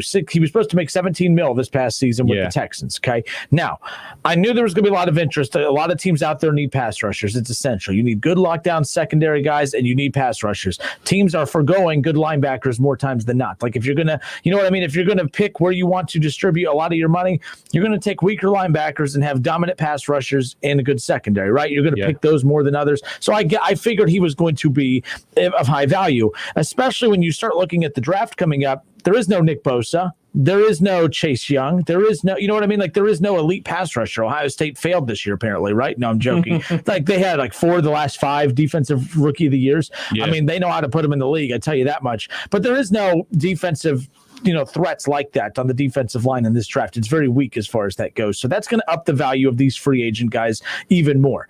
Some guys will be like, well, I'm not going to spend money on him. I'd rather just trade up, take a defensive tackle in the draft and hope that we land on something special. Not saying that teams don't want to land on something special, but I think you're going to take your chances and go after a J.J. Watt or some of the other premier pass rushers that are going to be available here in the coming weeks. But the Cleveland Browns, an article, Mary Kay Cabot out of Cleveland, she tweets out that the Browns are of high interest of Watts. It's not just that they're interested in him, that he's interested in them as well. And look, why not? And I put this out on Facebook earlier. I love the idea. I love the idea of adding Watt to this defense. I love the thought that Joe Burrow is going to have to worry about Myles Garrett and J.J. Watt. Whether it's Mason Rudolph or Big Ben, they're going to have to worry about Myles Garrett, especially Mason Rudolph, by the way. Have to worry about have to worry about Myles Garrett and J.J. Watt. I think that's pretty dang cool. I think, you know what I'm saying? Like, I love that. Lamar Jackson, same thing. But at what price for the Browns? I love what he brings to the table. Of course, I would love to see him in Cleveland. I would love to see him be part of that pass rush for the Cleveland Browns. But at what cost? They have about $22 million. They have $22 million in cap space. I don't want 16 of that going to one player. Right. I just don't. I don't think, he's good. I don't think he is that good to justify giving that big chunk of your free cap space this offseason to give to him. I don't know what that price would be. I would like to see it between the 8 and 10 range, but I don't see him taking a 50% pay cut to go play in Cleveland. I don't see Pittsburgh working out. Pittsburgh doesn't have the cap space to keep half of their own guys on that current roster. Big Ben's having to rework his deal just for the Steelers to be able to keep a lot of guys on their roster currently. I don't see them having enough cap space left over to be able to actually add J.J. Watt. I keep seeing on Facebook, J.J. Watt. He's going to Pittsburgh. I'm like, he's not going to Pittsburgh unless he literally just takes the most team-friendly deal, Kev, right? Yeah. Like, he is not going to Pittsburgh. That's not me hating. I thought at the beginning that Pittsburgh made all the sense in the world. but they're not going to be able to afford him. Right. Cleveland does make the most sense. They check off everything that he's looking for as well. He wants to go play for a contender, and he wants to have a dominant pass rusher on the defensive line that he could play alongside. And the Browns have that. They're a contender. They have that. They're going to most likely, if they get him and add some key pieces in the defense, they're most likely going to be the favorites to win the AFC North heading into next season. That's not me being a Browns homer. That's just the vibe that I'm getting to, heading into this offseason. They seem to be more the aggressors. The Ravens going to be focusing on the offensive side. Steelers just trying to keep what they had together. And the Browns are hungry and ready to go heading into Baker's final year of his rookie contract. So they're going to be aggressive as well. Kev, do you think that J.J. Watt ends up in Cleveland when it's all said and done? It's definitely was on my top four. If you remember from last week, I said there's 4 teams. It's the Rams and the Steelers if he's willing to take a big haircut in pay. But the thing about it is people want to be fairly compensated. So I don't knock J.J. Watt for wanting to be fairly compensated for what he's worth, and he's a Hall of Fame player and everything like that. The other 2 teams are the Browns and the Titans, who can pay him. The Titans, that's the other one. My bad. Yep. The Browns and the Titans are other teams that have money that they can spend on him. Now, he won't be getting paid as much as he would have been if he would stay with the Texans, but they can pay him a lot more than the Rams or the Steelers can. So it really all comes down to that, because all 4 of those teams are basically in the same spot. They're basically in the same spot. They have a chance to win the Super Bowl. Like, if any of those teams win the Super Bowl, nobody will be blown away. But is that cost? What are you willing to give up? How much money are you willing to give up to go play for that team? Are you willing to go out there, like you just said, and play for a basement bargain price for the Steelers? Are you willing to go out there and play for a league minimum contract with the Rams? Are you willing to get paid a little bit of scratch to play for the Titans? Are you willing to get paid a pretty nice chunk of change to go play for the Browns? In my eyes, I would go ahead and try to do the best of both worlds. I would probably sign with the Browns. They're willing. They have the most cash to give you, and they have the most potential to get a run in the playoffs. So it's leaning towards the Browns in my eyes. And he's playing that. Not going to be playing the 3-4 end spot anymore. He's going to be playing more of a traditional D end spot with the Browns next to a great pass rusher like Garrett. I could see it happening for him. I could see him making a play for that. Here are the other free agent defensive ends. Defensive ends and tackles mixed in. J.J. Watt, the number 1 defensive end that's available right now. Leonard Williams, 27 years old, going for about the same asking price, or at least as far as what he previously made. He made $16 million last season with the Giants. Kawan Short, who was just released today. I think Carolina just released him today. Also, Boilermaker, and he's the same age as J.J. Watt. Right. And that's what I don't understand is people on Twitter, when that's who the Browns need to go after. I'm like, look, I'm fine with J.J. Watt. I'm fine with whoever they go after. It's one of those where it reminded me of the Reds with Yasiel Puig. Did I think that the Reds needed to knock down the doors of the Dodgers to get Yasiel Puig? That deal was more done for pitching than it was anything else. But Puig was one of those where, if he ends up on the, roster moving forward, that's just a luxury. It's kind of cool. It's nice to have him. It's great. But if the Reds lose him, it is what it is. You move forward. That's J.J. Watt in Cleveland to me. If you have him, I think I think Watt to Cleveland is way more impactful than what Puig was for the Reds. But either way. But I'm looking at these guys. So Kawan Short, again, 32 years old. He's made $16 million last year with Carolina. Jadeveon Clowney, I don't touch him. He's $13 million last season with the Titans. I wouldn't touch him. I wouldn't even come close to that. I kind of like, and this was a guy that was rumored. He already turned the Browns down last year for more money. Yeah. He took less money to go to Tennessee and ended up getting hurt. The thing about Clowney, man, he's had 2 productive years. His last year with Seattle was very productive, and he had 1 outstanding year with the Texans. And him coming off a great season with the Seahawks. Granted, it wasn't like sack-wise, but it was that defensive containment on the edge and all those type of things that really don't pop on the stats. But nobody was willing to give him a long-term contract. The biggest contract offer he got was from the Browns, and he turned it down to go to the Titans. So just for like spite-wise, I wouldn't do it if I was the Browns. But for one, he very much so underperformed last season with the Titans. I don't know what the Titans situation is as far as wanting to bring him back. I think he only played like 3 games. They need a pass rusher, which is why they're going to be in on J.J. Watt as well. But the thing is I think I thought that the leverage was going to be in favor of these free agent pass rushers because of the weak draft coming up. But I think because there's so many defensive tackles and ends available, it's actually going to probably minimize the price, right? I think the price goes down a bit because there is so many of them out there. I don't think, you know what I mean? The demand's there, but there's also enough, out there for teams to go out and get. The name I really like is a name that was rumored last season for the Browns and that they never ended up pulling the trigger with this guy from, of course, the Jaguars, and that was Yannick Ngakoue. Mm-hmm. I really like Ngakoue. In fact, Baltimore ended up signing him, and I don't know if he's, all these guys are unrestricted free agents as we currently sit here right now. Ngakoue's 26 years old. So if I'm Cleveland, but this goes back to my point about the importance of the quarterback being on the rookie deal. It's the most over-talked about thing outside of me saying LeBron is the greatest of all time on this show. The rookie contract is the best thing in the history of sports right now. All right. It works for teams, but after that 4 years, it works against you. But there's no better time to be a fan of a team. Unfortunately, it's either your team's winning a Super Bowl or your team just drafted a rookie quarterback, and it's an exciting 4-year rush. You know what I mean? Like, it feels like college. It feels like, man, you get 4 years of Justin Fields. You get 4 years of Trevor Lawrence. Now, these cats are going, for 3, 2.5, not playing all. You just see what I'm saying, though. You get 4 years to watch these teams go all in with these guys, and what are they going to do? And this is why I don't think a guy like Ngakoue, who I like better than J.J. Watt just because he's younger, Ngakoue kind of doesn't make sense for the Browns. The Browns are in a win-now mode, Kev. J.J. Watt, everyone out there saying, no, I don't want him. He's too old.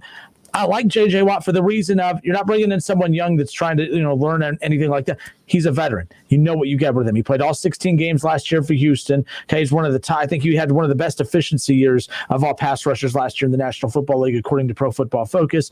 If we get that J.J. Watt, then Cleveland is in good hands. But Cleveland's in a win-now mode. Mm-hmm. That's why they went out and got OBJ. They didn't get out OBJ long-term to build around him, and he may not be with Cleveland next year. We'll get into that coming up in a moment. But, you had Jarvis Landry wrapped up for a couple years. You have Kareem Hunt wrapped up for a couple years. They're going to be working on Baker and Chubb over the next year and a half of getting them, inked to a couple more years as well.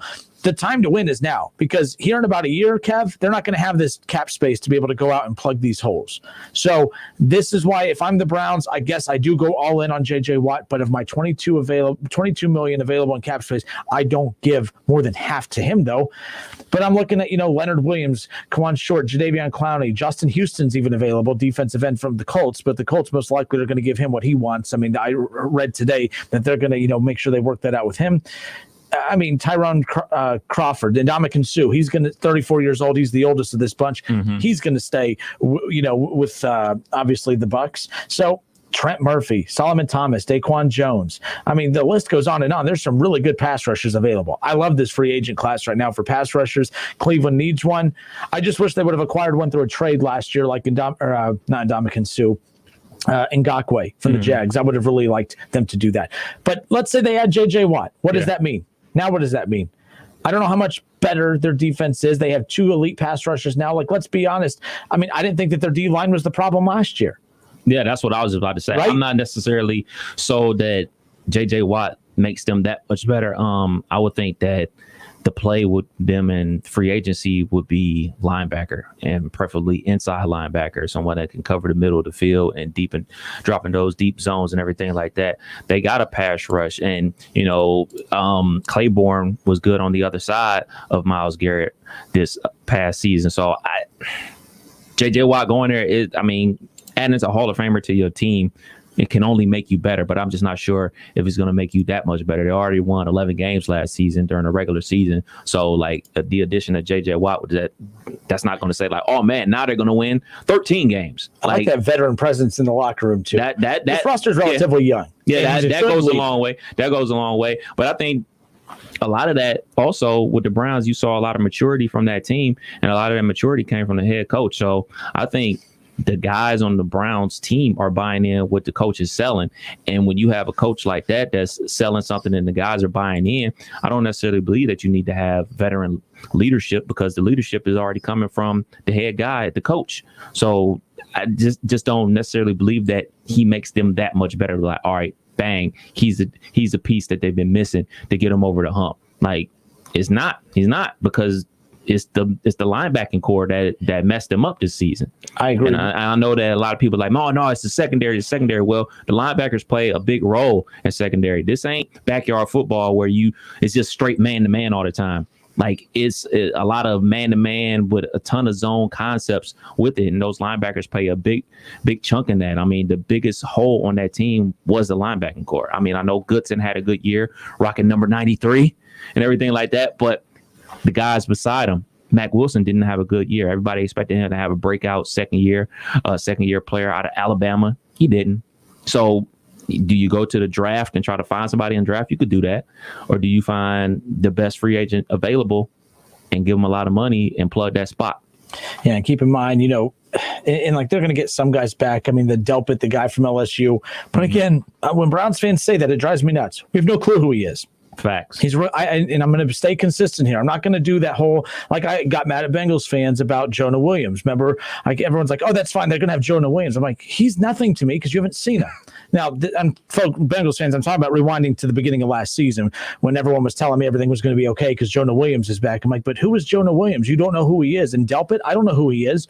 In the NFL, I don't know who he is. We can't just assume that you're just going to plug him in and everything's going to work out okay. I like Denzel Ward. I think you got to keep him, of course. And then, of course, you're going to get Delpit. You're going to be young. They're going to have to get a secondary guy. Probably that's what they're going to, focus on in the draft, whether it's linebacker or secondary. But I just don't think, as much as J.J. Watt would be cool to add to this, Kev, you have Vernon.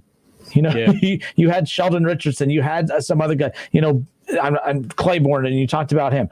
I like all of them.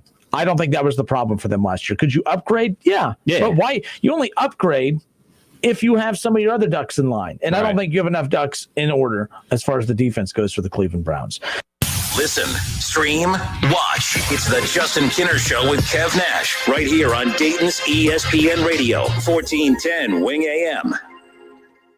The spread of COVID-19 is still unchecked across the nation, and you need to keep your family safe. Make a new habit and check your temperatures twice a day, once before dinner and before leaving home in the morning. You can't afford to take chances, so use the Exergen Temporal Scanner. Its accuracy is backed by more than 80 clinical studies, and it takes an accurate reading in seconds. It's the only home thermometer used and recommended by hospitals, doctors, and nurses. Quick and easy to use. You can count on Exergen to keep your family safe 24 hours a day.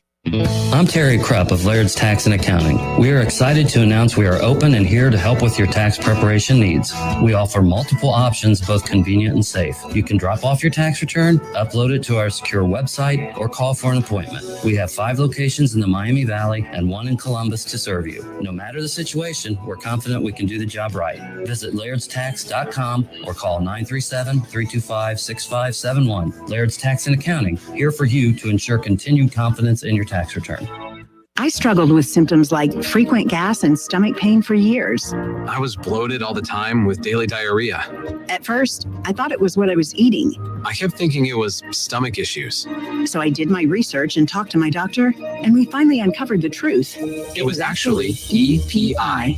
Exocrine pancreatic insufficiency, or EPI, is a condition where your pancreas is unable to help break down your food.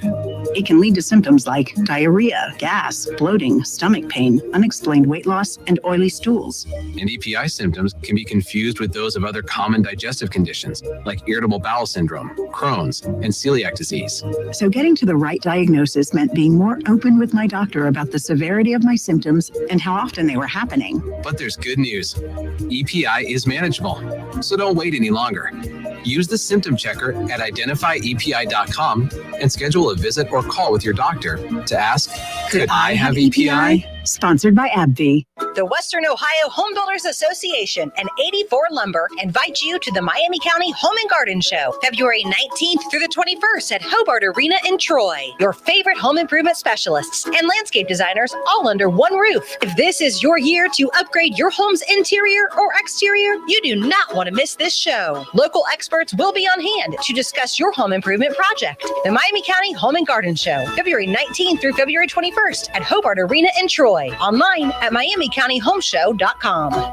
Are you ready for tax season? Belmont Business Consultants and Tax Services is ready for you. If you want to come in person, it's a safe environment, or you can just drop off. Belmont Tax also provides a completely virtual, secure client portal. For business or personal, if you want the accurate deductions you deserve, contact Belmont Tax in Dayton and Eaton. Go to BelmontBCTXS.com. BelmontBCTXS.com. Ritz-Hall North America, LLC is hosting a hiring event on Saturday, February 20th at the Champaign County Fairgrounds in Urbana at the Michaels Horticulture Building from 9 a.m. to 2 p.m. Ritz-Hall has immediate openings for experienced welders, machine operators, paint unloaders, and paint loaders. Why choose Ritz-Hall? We have recently raised our hourly pay rates and are offering a sign-on bonus if you attend job fair and meet requirements. Plus, a new pay structure with a generous benefits package. Mask required to attend. Ritz-Hall is an affirmative action and equal opportunity employer. Tie ball game with the shot clock winding down now. Jones takes the ball at the point off the high screen and roll. He puts up the shot at the buzzer, and it's Timothy's Bar and Grill on Brown Street. Dayton Flyers basketball fans can't make it to the arena this season, but want to experience a safe electric college game day atmosphere? Timothy's Bar and Grill is the spot to support the Flyers all season long. Follow Timothy's Bar and Grill on Facebook and Twitter for select game day specials. Go Flyers!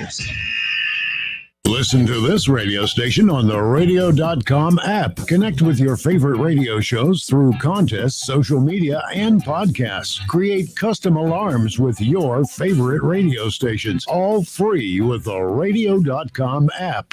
Merrill Guided Investing. Visit merrilledge.com/investing goals. Merrill Lynch, Pierce, Fenner, and Smith Incorporated, both a registered broker-dealer and investment advisor. Member SIPC. Don't miss the Justin Kinner Show with Kev Nash. Weekdays at 3 p.m. on Dayton's ESPN Radio, 1410 Wing AM. So you want to talk about outliers? Those guys are outliers. You're lucky that this thing's separating us. That's all I got to say. For facts, though. I got your facts right here. Listen, stream, and now watch. Search the Justin Kinner Show on Facebook to follow along.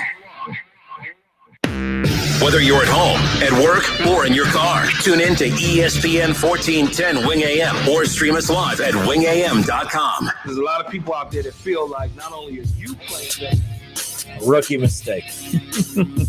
Justin Kinner, Kev Nash, back with you here on Dayton's ESPN radio station, 1410 Wing AM. On Facebook, Matthew Gaines says, don't know if it's possible, but a trade up, referring to the Cleveland Browns, don't know if it's possible, but a trade up to get Micah Parsons in the draft plus signing J.J. Watt would be huge. I threw out a scenario yesterday that both could happen. The Browns actually, this would be the best case scenario if J.J. Watt does cost the Browns a pretty dime. Matthew Gaines on Facebook says, don't know if it's possible, but a trade up to get Micah Parsons in the draft. I think that there is a realistic path to trading up in the draft to get Micah Parsons if you really wanted to.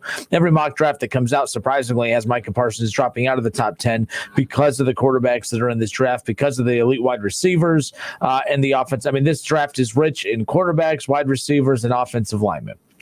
So teams are rebuilding their offense through this draft, and understandably so. But Micah Parsons is a rare. I think the last good linebacker, was Bush out of Michigan that the Steelers got 2 years ago. I think Parsons is better than him, and that's no slight at Bush. That's just how good Parsons is, and Bush is just as good. So the path for the Browns to trade up to get him involves OBJ. It involves the New York Giants at number 11. It involves a reunion of OBJ in New York, and not just for any reason. I said yesterday on the show that the only reason the Giants moved on from OBJ, which they were stupid for giving him the money to begin with if you were about to rebuild, but they didn't need a overpriced wide receiver on a rebuilding roster. That was never going to work. That's why they moved on from him.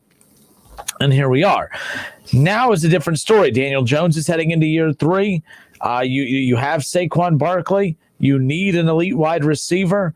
And I think that this makes all the sense in the world. The one thing that the New York Giants does need, though, is a tight end. And there's been rumors for a while now of the Cleveland Browns looking to move on from David Njoku, who has not been happy ever since the Browns went out and acquired Hooper from the Falcons, or at least signed him in free agency last year, one of their big major deals that they made. To me, if I'm the Cleveland Browns, I give New York a call. I said, do you want to pair OBJ and Daniel Jones and Saquon Barkley together? Yes. All right, you need a tight end. We're going to give you Njoku as well. We want your number 11 pick. The Giants have the 11th overall pick. Micah Parsons in every mock draft has continue to fall out. If I'm the Browns, I tell the Giants, I tell you what, we'll pull this deal if Micah Parsons is available at 11. We're not just trading up to 11 to trade up to 11 and moving on from OBJ. I think the only reason that you move on from OBJ is to get a player that will definitively make an impact this season. That's I think it's dumb to trade OBJ for picks for later on. But if you could trade OBJ for a first round pick this year that gets you Micah Parsons that makes an immediate impact, I think you pull that trigger in a heartbeat. And I actually think it's a pretty decent trade for both sides. The Browns get a first round draft pick, number 11 overall pick. They get their linebacker and Micah Parsons. They also unload the heavy contract of OBJ, and the Giants take that on, but they also pair Daniel Jones with an elite wide receiver who they at one point had. It was originally their contract. And you have Saquon Barkley. Daniel Jones, Saquon Barkley, and OBJ, and then if Njoku is a part of the deal, Matthew Gaines on Facebook, I think there is a possible trade scenario that does involve that scenario, and I think it makes sense for both parties. I would love to see the Browns do it, and you still could get J.J. Watt. There's still that scenario exists. The only way I move on from OBJ is if it gets me a player that will make an immediate impact right now. The offense can survive without OBJ. They proved that this past offseason. I think you keep OBJ because he makes your offense better. I don't buy into the notion that Baker is worse with him on the field. I think that the offense hadn't clicked. By the time it did click, it coincidentally lined up with him getting injured. I don't think that there's a parallel there, but we'll find out. But the point is you don't move on from OBJ unless you for sure know, or you could for sure get a player that's going to make an immediate impact.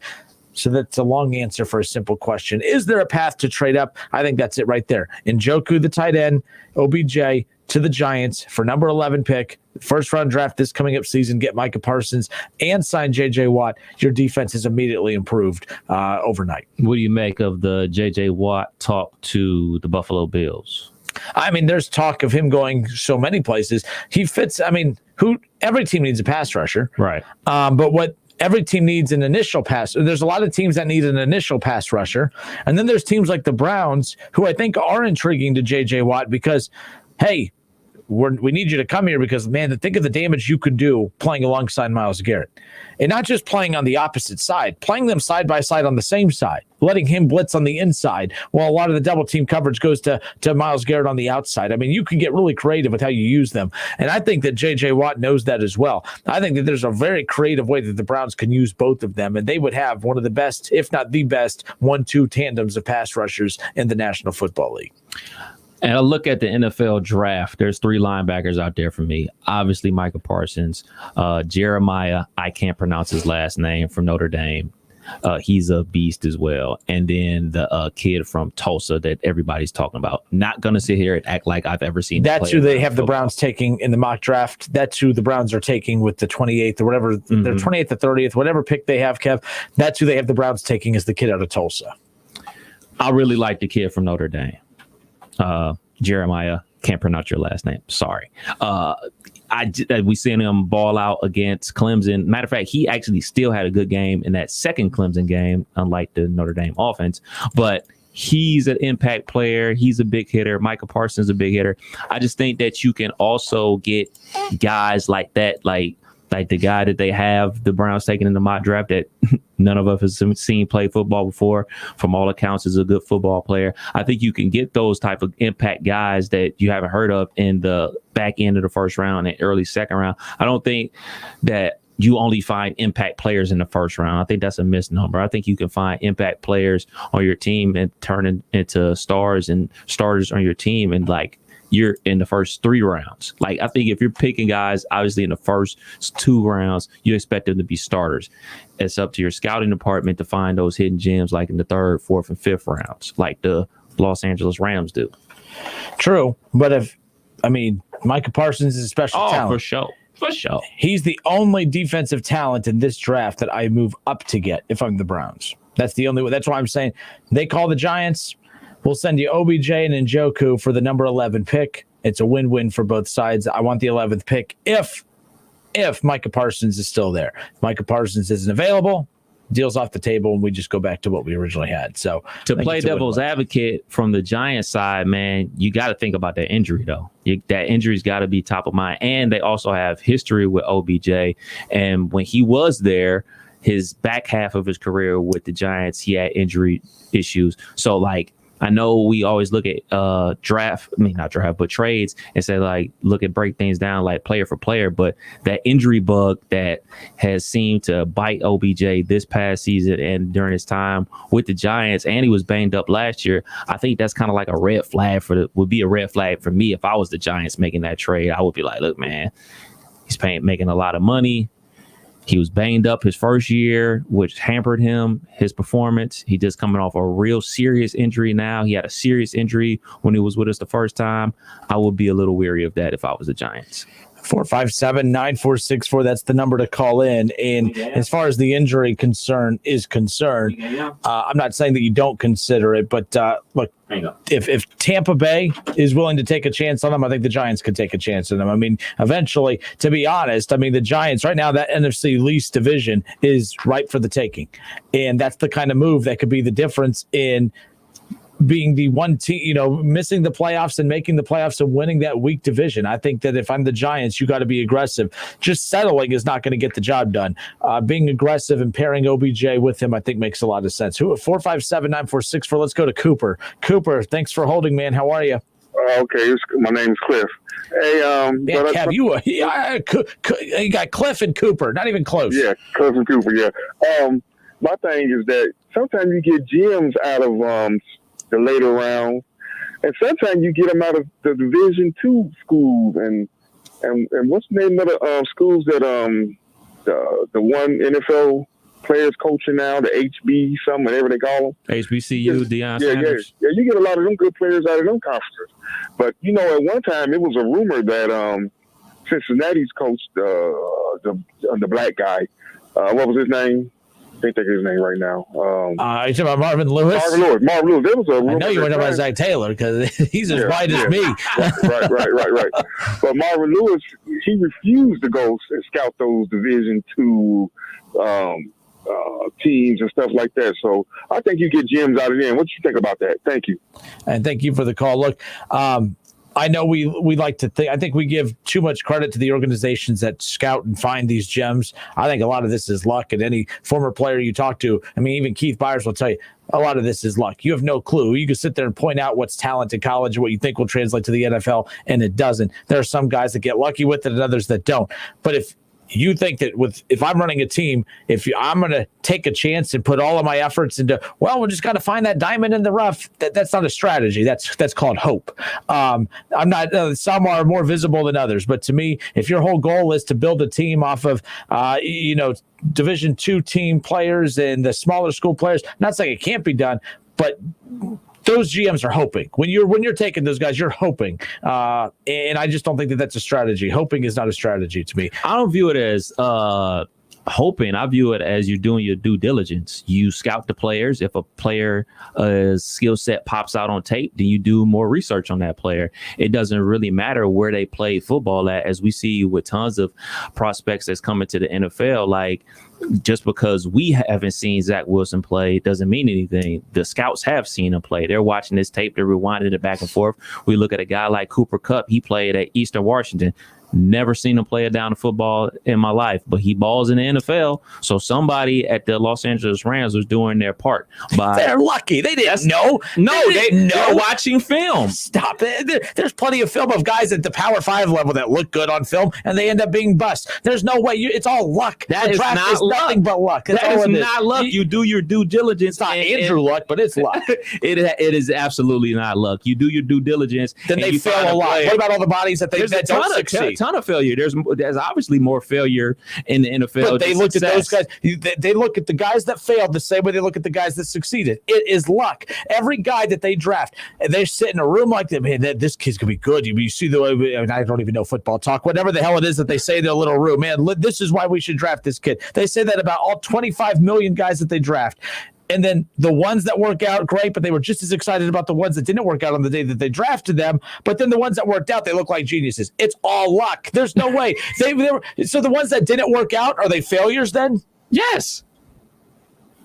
Yes. You really think that people were really thinking that Tom Brady was going to be what he was when he was drafted in whatever round he was? Luck. They scouted him. They put him in their process. They developed him. He became a talent. Do you think that the Pittsburgh Steelers was like, oh, man, we're going to draft Antonio Brown and boom? Yeah, they did their due diligence. They scouted the player. They looked at a player. They put you on the board and say, like, all right, based off of his talent and where we're drafting, if he falls to us, we're going to draft him. I think these organizations do their due diligence because if you look at a organization like Cincinnati Bengals, who have the fewest scouts in the NFL, and they struggle with the draft.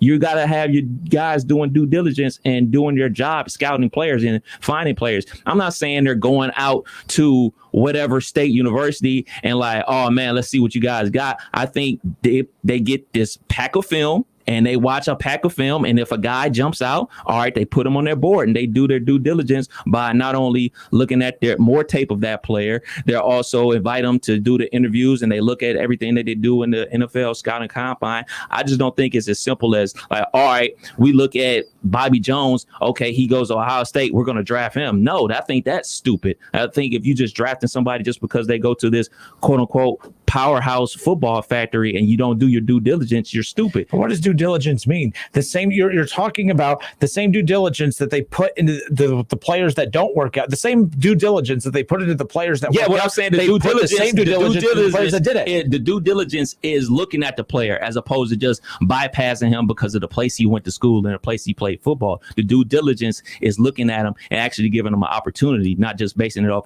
he's a nobody, he went to Eastern Washington. Oh, he's a nobody, he went to HBCU. It don't matter. They don't play against SEC competition. The due diligence is actually looking at it and doing your job and looking at film and saying, all right, recognizing a player that could potentially help your team.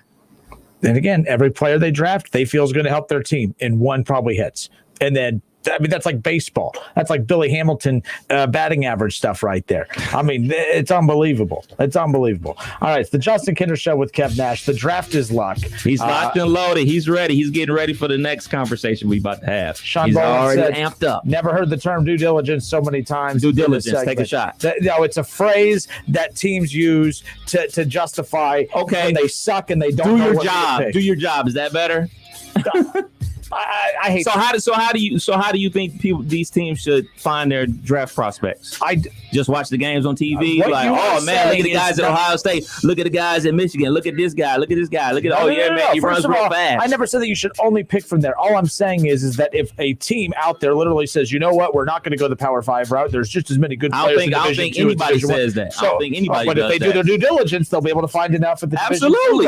You do your job and look at everybody. Wrong. Yes, they look at everybody. That's how you find guys like Tony Romo. That's how you find guys like Antonio Brown. That's how you find guys like. I don't think you find them. I think they drop in your lap. No, they don't drop in your lap. So you mean to tell me that there's only one scout in all of NFL that just found Antonio Brown? No one else looked at him? That's the only scout that could see that he had talent? Waited all the way to the 6th round of drafting. I don't believe that. I mean, I think he took a chance on him because he was there. Why not select him earlier? If you know that you are drafting Antonio Brown, why not select him earlier? The player has to develop into what they become. They don't just come in there. It's not all luck. It is You don't find a player like Walter Payton, one of the greatest running backs of all time, if you're not doing your due diligence. You're not finding a Jerry Rice if you're not doing your job. Matter of fact, you're not. It's easy to find those guys. No, it's not.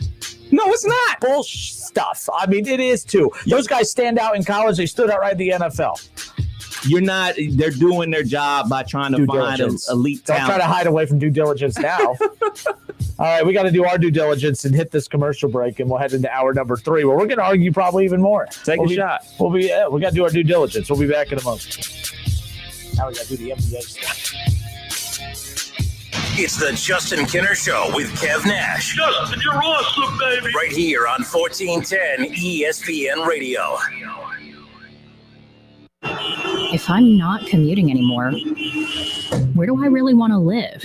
While you handle life's questions, Merrill Guided Investing helps you manage your portfolio and invest for your next move with the option to work with an advisor at a low cost and minimum. Merrill, a Bank of America company. Visit merrilledge.com/investing goals to get started today. Investing involves risk. Merrill Lynch, Pierce, Fenner & Smith Incorporated, both a registered broker-dealer and investment advisor, member SIPC. Investment products are not FDIC insured or not bank guaranteed and may lose value. Hey, my name's James, and a little thing I love about Chick-fil-A's Grilled Spicy Deluxe is the first bite, you get a little kick of spice, and then that cilantro and lime sauce that kind of balances things out. Just delicious. Hey, I'm Amber. A little thing I love about the Chick-fil-A new Grilled Spicy Deluxe is how well all of the ingredients complement each other. It's so good. I like bob my head side to side, dancing while I eat. Chick-fil-A's Grilled Spicy Deluxe Sandwich, available for a limited time only. Real guests paid for their testimonials. Mike, room 4 is ready to go. Like now. Indeed knows unexpected growth can stretch your business thin. Kelly, room 2 needs to be like at Dr. Moore's dermatology practice. To keep pace with new patients, he needs to get started hiring right away. I need Indeed. Indeed you do.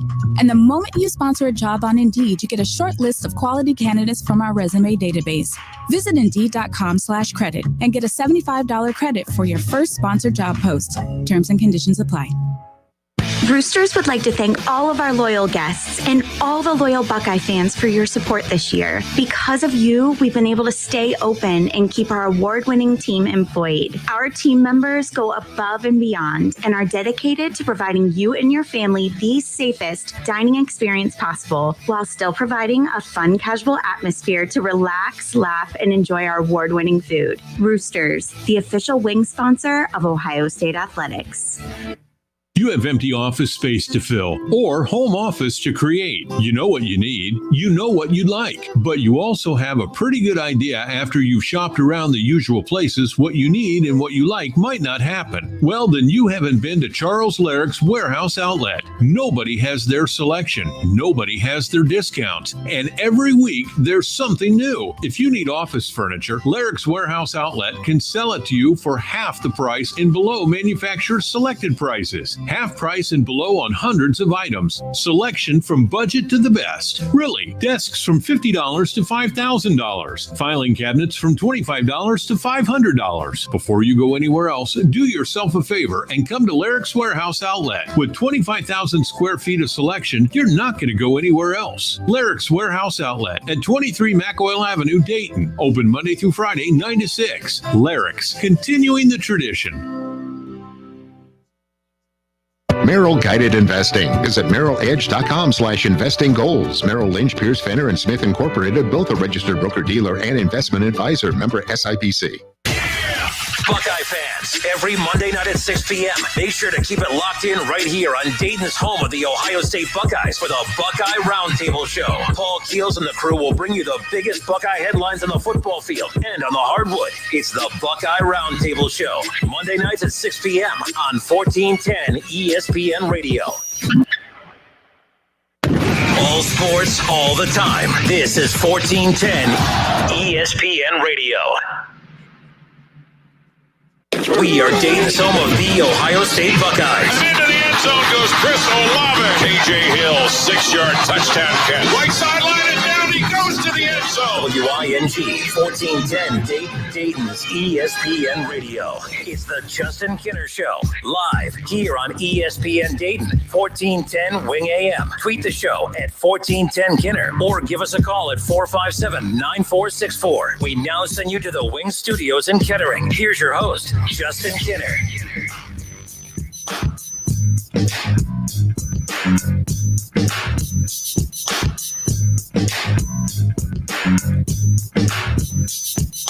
Justin Kinner, Kevin Nash back with you here on 1410 ESPN Radio. Matthew Hedrick on Facebook says the Browns aren't going to draft a linebacker in the first round. He says it very definitively. So I asked him back. I said, well, first of all, draft talk is all speculation anyways. So you can't definitively say that they're not going to take one, which goes against what literally everyone that is following the Browns knows that they desperately need is linebackers. And every mock draft out there has the Browns taking a linebacker. But sure, they don't need to take a linebacker in the first half. Matthew says that the defense they want to run doesn't take advantage of linebackers. Most of the time, there will only be one or two on the field. They are more likely to go after a corner. I don't know how you could say that they're more likely to go after a corner when there's not one mock draft or any reports out there that they're looking to go for a corner. They have plenty of corners. They have corners that are popping up left and right. They have plenty of not good corners, but they have plenty of corners. They need to address secondary. I agree with you, but I think they're planning on by Delpit coming back and Greedy Williams coming back. They're relying on those guys. They're going to draft a linebacker, and the latest mock draft is Zaven Collins. That's the outside linebacker from Tulsa. that is in Todd McShay's latest mock draft that came out last week. The next mock draft comes out next week, by the way. James, call back. And guess what they're still going to have? The Browns taking a linebacker. It's the Justin Kinner. Fired up. It's the Justin Kinner Show with Kev Nash on 1410. I think I'm going to just agree with you so you won't go crazy on me. I'm not going crazy. I'm fine. Oh, Listen, boy. I'm getting a little hungry. This little diet of mine ain't working out for me, to be honest with you. It's working out for me. I'm doing really well, but I around this time of day, I get a little hungry. Get a little hangry. And it's tough to manage sometimes, dealing with Kevin being wrong and me being hungry all at the same time, But hey, with a little luck, just like drafting, I think everything will be okay. Kev, who we got on hold? Who we got? I love how you transition right into that, so I couldn't reply. James is on the line. What's up, James? How are you? Hey, what's going on? Love you guys. Hey, Kevin, you are on the money. Keep giving it to him. Oh, come on. Hey, I got a point for you. Jerry Rice was drafted in 1985. 16th overall out of Mississippi Valley State. Guess what? The Bengals picked 3 picks ahead of them and took Eddie Brown. Why did they not take Jerry Rice? Because they didn't do their due diligence. Well, you can't use the poster child of teams not doing their due diligence in the Cincinnati Bengals in an argument about a team passing up on talent, just so you know. Hey, I just had to call in and tell Kevin, just keep giving it to you. I love the show. See you guys. Appreciate it, James. Take care, man. First of all, he's high. He doesn't know what he's talking about, and you don't need to keep giving me nothing. Hey, man, I'm here with you, man. With just like drafting, with a little luck, you might prove me wrong one of these times. Oh, we got plenty of audio of that. I'm sure. It's not like Kinner's hasn't ever been wrong before. All right. So let's switch gears here. Let's get into a little NBA discussion real quick. Draymond Green, and this is where, I know you and I are going to disagree on this. Poor Draymond Green. Poor little Draymond Green. In the league that treats its players better than any other league out there, just feels like, oh, man, the NBA is just this horrible place. It's a horrible place. Sonny Gray, Reds pitcher, earlier today was upset that there was so much trade rumors about him this past offseason. He was really upset about it because he loves playing in Cincinnati, but he says that it's part of the business and that he understands it and there's no ill will between him and the Cincinnati Reds, and he's looking forward to this coming up season. Where's his rant? Where's his rant about how horrible Major League Baseball is? Because the last I checked, the same thing he went through is the same thing the NBA players go through, the NFL players go through. It's the business side of it. It's the business side of it. And the other thing, too, I'm so sick of hearing about double standards. You can't have double standards if the two sides you're talking about don't start from the same starting block. This isn't a race that is even. This is the NBA. It's their league. It's their business. I heard Shaq say the other day, the problem is yes, we make a lot of money, but you have organizations that make way more than we do. Yes, that's how life works. I mean, now what world do these athletes live in that they think that they should be making the same amount of money as the owners in the league? They can sit there and say, well, there would be no league without us. Well, without the league, there would be no you. I mean, you act like just because your talent brings ratings to college basketball, but it brings 0 ratings to the G League. How come the same talent that would be drawing ratings in college basketball is not drawing ratings in the G League? Because no one knows who the hell you are. People tune into the brand and learn who you are through that. I'm tired of the players acting, especially in the NBA, where the NBA bends over backwards. The NBA does it better than any other league as far as working with their players and everything. Here's Draymond Green. It's about a 3-minute clip. Draymond Green just undressing the National Basketball Association. I would like to talk about something that's really bothering me. And, it's the treatment of players in this league. To watch Andre Drummond before the game sit on the sideline, then go to the back, and then come out in street clothes because a team is going to trade him is bull.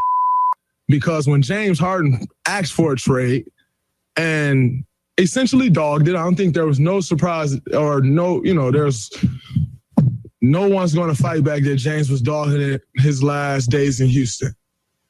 But he was castrated for wanting to go to a different team, and everybody destroyed that man. And yet a team can come out and say, oh, we want to trade a guy, and then that guy is to go sit. And if he doesn't stay professional, then he's a cancer, and he's not good in someone's locker room, and he's the issue. And we've seen situations of Harrison Barnes getting pulled off the bench. DeMarcus Cousins finding out that he's traded in an interview after the All-Star game. And we continue to let this happen. But I got fined for stating my opinion of what I thought should happen with another player. But teams can come out and continue to say, oh, we're trading guys, we're not playing you. And yet we're to stay professional. At some point, as players, we need to be treated with the same respect and have the same rights that the team can have. Because as a player, you're the worst person in the world when you want a different situation. But a team can say they're trading you, and that man is to stay in shape. He is to stay professional. And if not, his career is on the line. At some point, this league has to protect the players from embarrassment like that. We talk all of this stuff about you can't do this, you can't say that publicly. If you say that publicly, you're fine. Anthony Davis got fined, I think, $100,000 or something like that for demanding a trade publicly. But you can say Andre Drummond is getting traded publicly, and we're looking to trade him publicly, and he's to stay professional and just deal with it.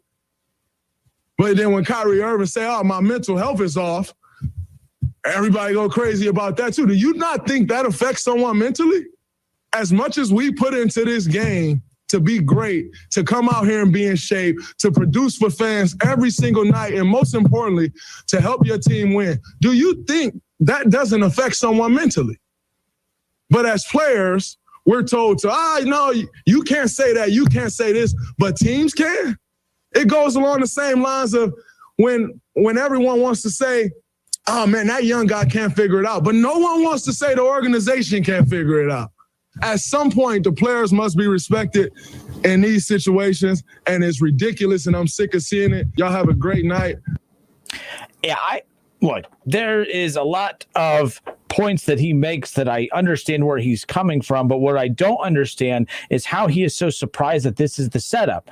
And by the way, the reason NBA players, you're foolish when you complain is because there's a little thing called the collective bargaining agreement and by the way, there's also another thing called a contract. And when you sign the contract, within the contract, it states that they could trade you at any time. And when you sign it, it's not just that you're signing on the line to get the millions and millions of dollars that's coming your way. You're signing that contract, yes, to get the money, but to acknowledge that you understand exactly what the hell the NBA does. And teams trade players, which you like to be traded because when you hold out to throw a temper tantrum because you don't want to play for a certain team, guess what? You want to be traded. So you don't want teams to trade you. You want teams to trade you on your terms. Okay, makes sense. It doesn't. And let's stop acting like the teams constantly screw over the players. I would love to know. I mean, just because you don't like that you could be traded, and by the way, you choose to go into a profession that you can be traded. I mean, I have kids. I have a family here.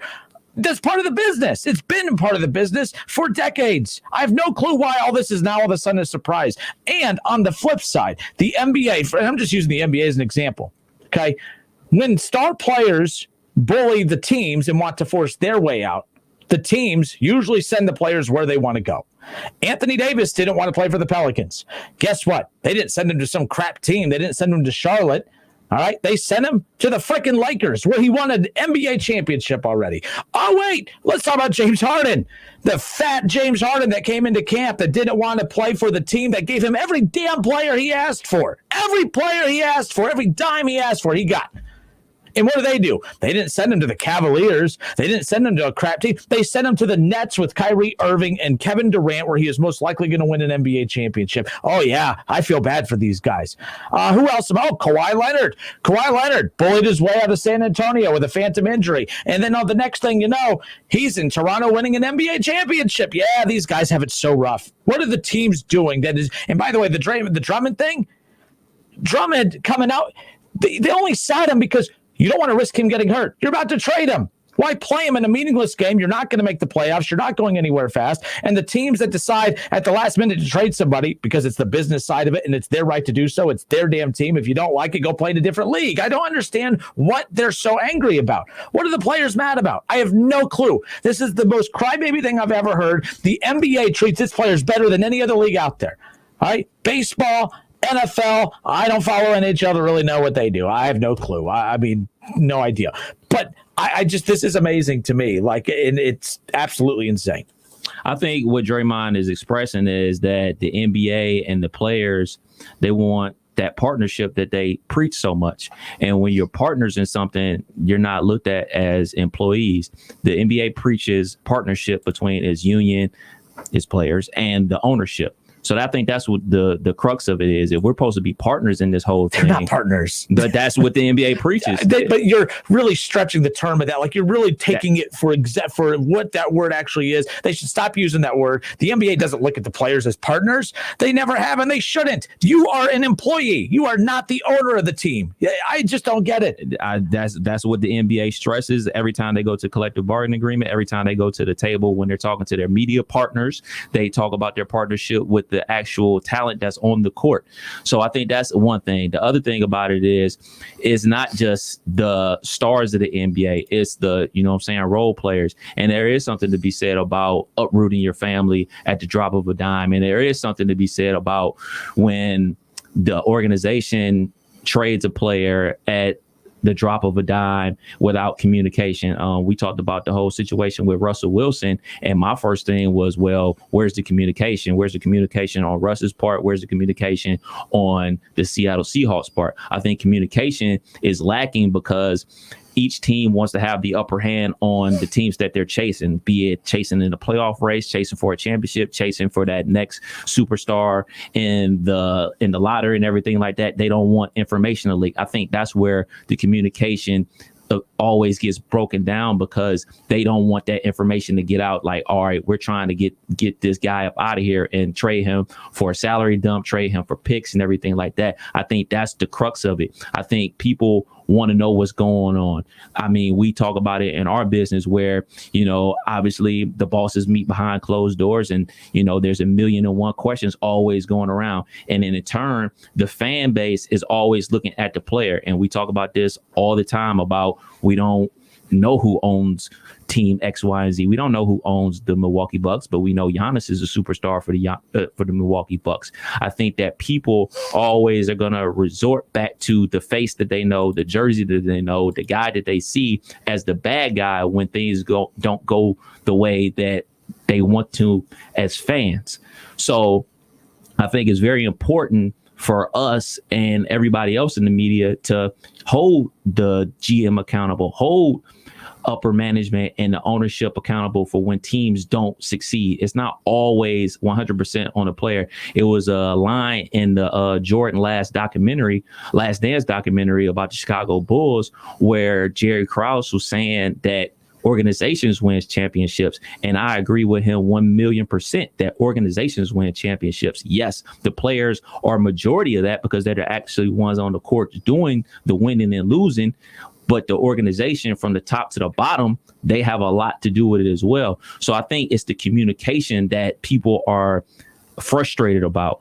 I mean, we could talk about how, this is the way it's always been. Well, there was a time where there wasn't a such thing as free agency. Free agency in the NBA didn't start till the 70s. And then between the mid 70s, there wasn't a such thing as unrestricted free agency until the mid 80s. So I think these are gradual steps that the league is taking, and the players are empowering themselves to say, hey, man, we need to be more communicative when we're talking about trades. We can't just have guys out here like he was talking about with Boogie Cousins after the All-Star game getting said, hey, man, you just got traded. Like, there got to be like some type of, they have the free agency moratorium. I'm sure I'm butchering the pronunciation of that, but they got to have like some type of leeway to let people know what's going on if they're truly your partners like they say they are. They're not partners. That's the stupidest thing I've ever heard. And they shouldn't be partners. You are a basketball player, bro. You're so combative because I'm so sick of athletes acting like they own these damn teams. They're not acting like they own the team. The hell they don't. No, they don't act like it because they don't have power to blah, blah, blah. The stupid empowerment thing, too. That's the dumbest thing I've ever heard. What's the end goal for the empowerment for the athlete? To own the team? to make the decisions for the team? No, to control their destiny. They do free agency. These are the same dudes that signed the damn contract, and then when they don't get their way in the middle of the contract that they signed and agreed to, then they want to throw a tantrum and get out. So hold on, you can't have it both ways. You can't have it both ways. We can. It's their damn league. No, you Their can't. teams. No, I'm talking about you. You can't have it both ways. You can't wreck players for wanting to get out of a bad situation because the team isn't winning and isn't doing everything in their power to win, and then say, "Well, you signed a contract." You can't have it both ways. I don't care when guys don't renew a contract. No. Yes. No. When AJ Green, he's not tough enough. He had plenty of chances to dump Cincinnati and get up out of there, and he stayed. He's a loser. And then when Deshaun Watson or any other NBA player says, "Man, we not winning, I want out," you bash them then. So which way do you want it? You can't just bash everything that every single player does. Either way, I do. Yeah, obviously you do. And so you can't have it both ways. You just can't. He's not doing what I want. So he's not doing enough to get himself out of there. In AJ Green, you bash him. And then when Deshaun Watson decides to try to get out of there, you bash him. So which way do you want it? They're not even close to being the same thing. If you're going to use an example, at least make it make sense. So hold on. I just gave you a perfect example of exactly what you said. They're not the same things, though. So but that's what I'm talking about when we talk about sports in general. There's nothing I can say to change your mind. You got your mind made up. You're spoiled entitled athletes. It don't matter. They're spoiled entitled. He's a loser. He sucks. Where's the gray? There's got to be shades of gray. There is no gray. It's the team, their team. They make the rules. You follow it. You don't, go find another job. Just like the same rules we have to follow. We could sit there and try to act like, man, my radio station needs to give me more of a say around here. And if they don't, I'm going to leave. And but the thing about it is we're not as talented as these guys. The hell I'm not. I'll tell you the fact though, I'm not as talented as the worst player in the NBA at my job. These guys have talent. When they do have earning potential, they should maximize it. And if I had that talent, maximizing mean owning the team, making the decisions. No, maximizing and doing what you have to do to put yourself in the best position to get those championships. Do you think that LeBron James would have won championship? I do believe LeBron James would have won championships if he remained with the Cleveland Cavaliers. But people like yourself who bash people at every drop of a dime, say he ain't good enough, he's not good enough, that forces people's hands. And the media has forced these players' hands to act like this, to force their way out of situations to try to go win championships so people to get off their back. First of all, not even accurate. I bashed the Cleveland Cavaliers.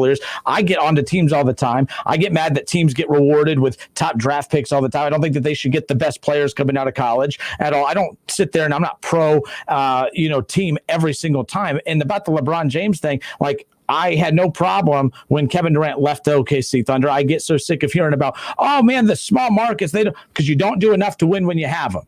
But then there are the teams that pay the players, like, so for instance, Houston. The big problem is like in Dallas. The Dallas Cowboys, Jerry Jones, the worst human being in the face of the earth because they won't pay Dak Prescott. All right. Then you have Houston, who they do pay their quarterback. They do pay those are two different organizations. You're okay. They're not. Oh, really? Houston and Dallas, two different teams? Wow, I was confused why the Houston Texans didn't have the same quarterback. You got to be a smart ass about it. I'm just pointing out those are two different organizations run by two different people who have two different ways of viewing things. Jerry Jones has obviously a different way of viewing things and how he treats his players than the Houston Texans. No, because everyone bows down to the pressure of, we got to pay our quarterback or we're going to be labeled something. No, they paid the quarterback and then he left or wants out, whatever. Then he should. Houston's trash anyways. But the point is about all of this is when you look at Anthony Davis, when he wanted out of New Orleans, he made it clear, I'm not going to re-sign with the team. Cool. Fine. Adios. He wasn't a victim in that situation. New Orleans wasn't a victim in that situation. It was a fair trade. What was wrong with that? There was nothing wrong with that. Anthony Davis got on to go win an NBA championship. The players, they act like the NBA treats them so bad. We talk about a partnership. They literally come together on things. When things get tough, they come together. All right? It's never going to be a partnership because the NBA, it's their league. The owners own their team. If I own my business, it's my damn business. It's nobody else's.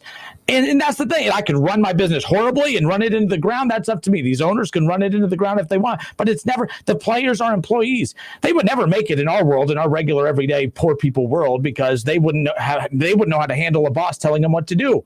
They wouldn't know how to handle being underpaid. They wouldn't know how to handle any of that. That's just it. This isn't I know they bring a lot of money to the NBA, but they are the product. But they really. So if they leave and go start their own league, do you think they're making the same money? No. Who's paying them? Where are they going to get the money? Where the venues? Where the ticket sales coming from? Where? They can do that. They don't have. And why don't they do it? Because it's the NBA. This is the brand. NBA, the brand. Yeah, so the brand's there. But when LeBron James is not in the finals, when the superstars aren't in the finals, the ratings suck. Mm-hmm. It is the player. It is a players' league. Without the player, there is no league. There's plenty of players. Without the players, there is no league. So are all 500 players just going to leave? They should, apparently. It's just so horrible. The star players run the league. I hate when my business pays me millions of dollars. Gosh, I have such a horrible It's all relative. It's all relative. They're making millions, but the NBA owners are making billions. So it's their business. They should. Nobody's saying that the players should make billions. Nobody said that. But when people bring up how much money an NBA player makes and be like, oh, man, they should be happy about it because they're making millions of dollars. Well, guess what? It's all relative. It's relative to what our bosses make. It's relative to what their bosses make. Mm-hmm. Our boss ain't no billionaire. No. So it's relative. But we're done. We'll be back. More of the Justin Kinder Show with Kev Nash next.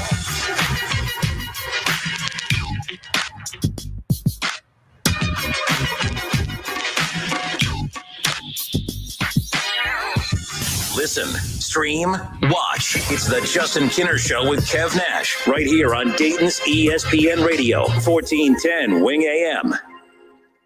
ESPN 1410 Wing AM weather. This afternoon will be mostly cloudy, a high near 22. Tonight's going to be cloudy with a chance of snow, a low around 18. And tomorrow will be cloudy with snow, a high near 30. I'm Pete Spivak for 1410 ESPN Radio. Does it feel like finding clothes in your fit is impossible? Tired of feeling overwhelmed with options that just aren't right? Let the experts at Stitch Fix do the shopping for you. At Stitch Fix, we make sure each piece is hand-selected for your life. So whether you're staying home or on the go, Stitch Fix has the answer for what to wear. We make it easy to find what works for you. Signing up takes just a few minutes, and styles are delivered directly to your door.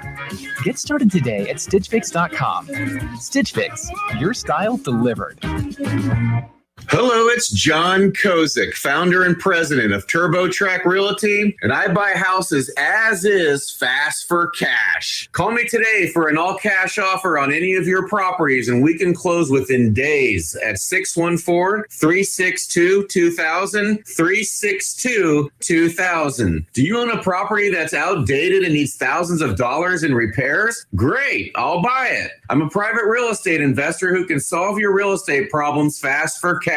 Do you want to sell and just be done with it? Okay, great. I buy vacant properties, boarded up houses, pre-foreclosures, and inherited properties. I also buy apartment buildings, rental portfolios, divorce homes. I even buy my tenant won't pay me the rent houses. I look forward to solving your real estate problems today. Give me a call for an all-cash offer at 614-362-2000, 614-362-2000. Add a stylish look to your bathroom and save big money during Menards Race to Savings Sale. Max has more than 1,000 bathtubs, shower kits, and shower doors to add luxury to your life. U-Tile showers give you the realistic look and feel of tile and installs in half the time. Right now, the Halo shower is $1,879.99. Save big money now during Menards Race to Savings Sale. Prices are good through February 20th. Save big money at Menards. You ever lie awake at night, can't sleep, not wanting to see what time it is because that's just going to keep you up? Tonight, try ZzzQuil Pure Z's all night. Unlike other sleep aids, our extended release melatonin helps you fall asleep naturally and then slowly releases so you stay asleep longer through the night. It's non-habit forming with no next day grogginess. ZzzQuil Pure Z's all night so you can fall asleep and stay asleep. Available at retailers near you. Why would I sell the car of my dreams for a food truck that wasn't? Or rattle off condiment combinations in my sleep? Extra mayo, all the mustard, ketchup on the side. I mean, when did an app become my favorite tool? Nothing personal, Spatula. It's because I wanted to make the best burger ever. And QuickBooks suite of tools helped me get there. Intuit QuickBooks helps small businesses be more successful. Learn more at QuickBooks.com. What can help you take advantage of today's low mortgage rates and save money? Rocket can. You could save hundreds of dollars every month by refinancing with Rocket Mortgage at today's near historic low rates. If your current rate is over 4%, with today's low rates, you could lower your payment by over $150 a month, saving thousands in interest every year. With a cash out refinance from Rocket Mortgage, you could consolidate and pay off high interest debt, tackle home improvements that could add value to your home, or even set aside cash for your child's future education. We've already helped over 1 million clients just like you reach their home financing goals this year alone. So remember this: what can give you the technology to refinance easily and save money? Rocket can. Call us today at 8338-ROCKET or go to rocketmortgage.com. That's 8338-ROCKET or go to rocketmortgage.com. Savings are based on quick loans, internal data. Points and fees may apply. Offer cost information and conditions. Equal housing lender. License in all 50 states and NMLS number 3030. Want to see your loan options, adjust payments, and closing costs online in real time? Rocket can. When you need certainty in the home buying process with a loan that fits your life, Rocket can. Rocket Mortgage. Dayton Flyers basketball fans, don't miss Talking Out Loud with Sully every Thursday night at 6 p.m. Game recaps, game previews, visits from former Flyer greats, and more. It's a show by the fans, for the fans. Talking Out Loud with Sully, Thursday nights at 6 p.m. Wear red and be loud. College football playoffs, Browns, Bengals, Buckeyes, and more. Catch the Keith Byers Show Mondays at noon on 1410 ESPN Radio. You can play the damn association. Someone just messaged, is this the last of the Kenner and Kev show? I have never. I don't know. We need to get through basketball season. Well, when's the NBA Finals? July? We just got to, if we can make it through July, maybe, we'll be okay, right? So there you go. Oh, my God. Okay. This is why I avoid the association talk every single time. It backfires every time. Let's go to the phones. Kev, who we got? We have Eric on the line. Eric, what's up, man? How are you? What's going on, y'all? Hey. I'm going to try to make this calm because I'm so excited. I don't know what to do with my hands. Thank you for taking my call.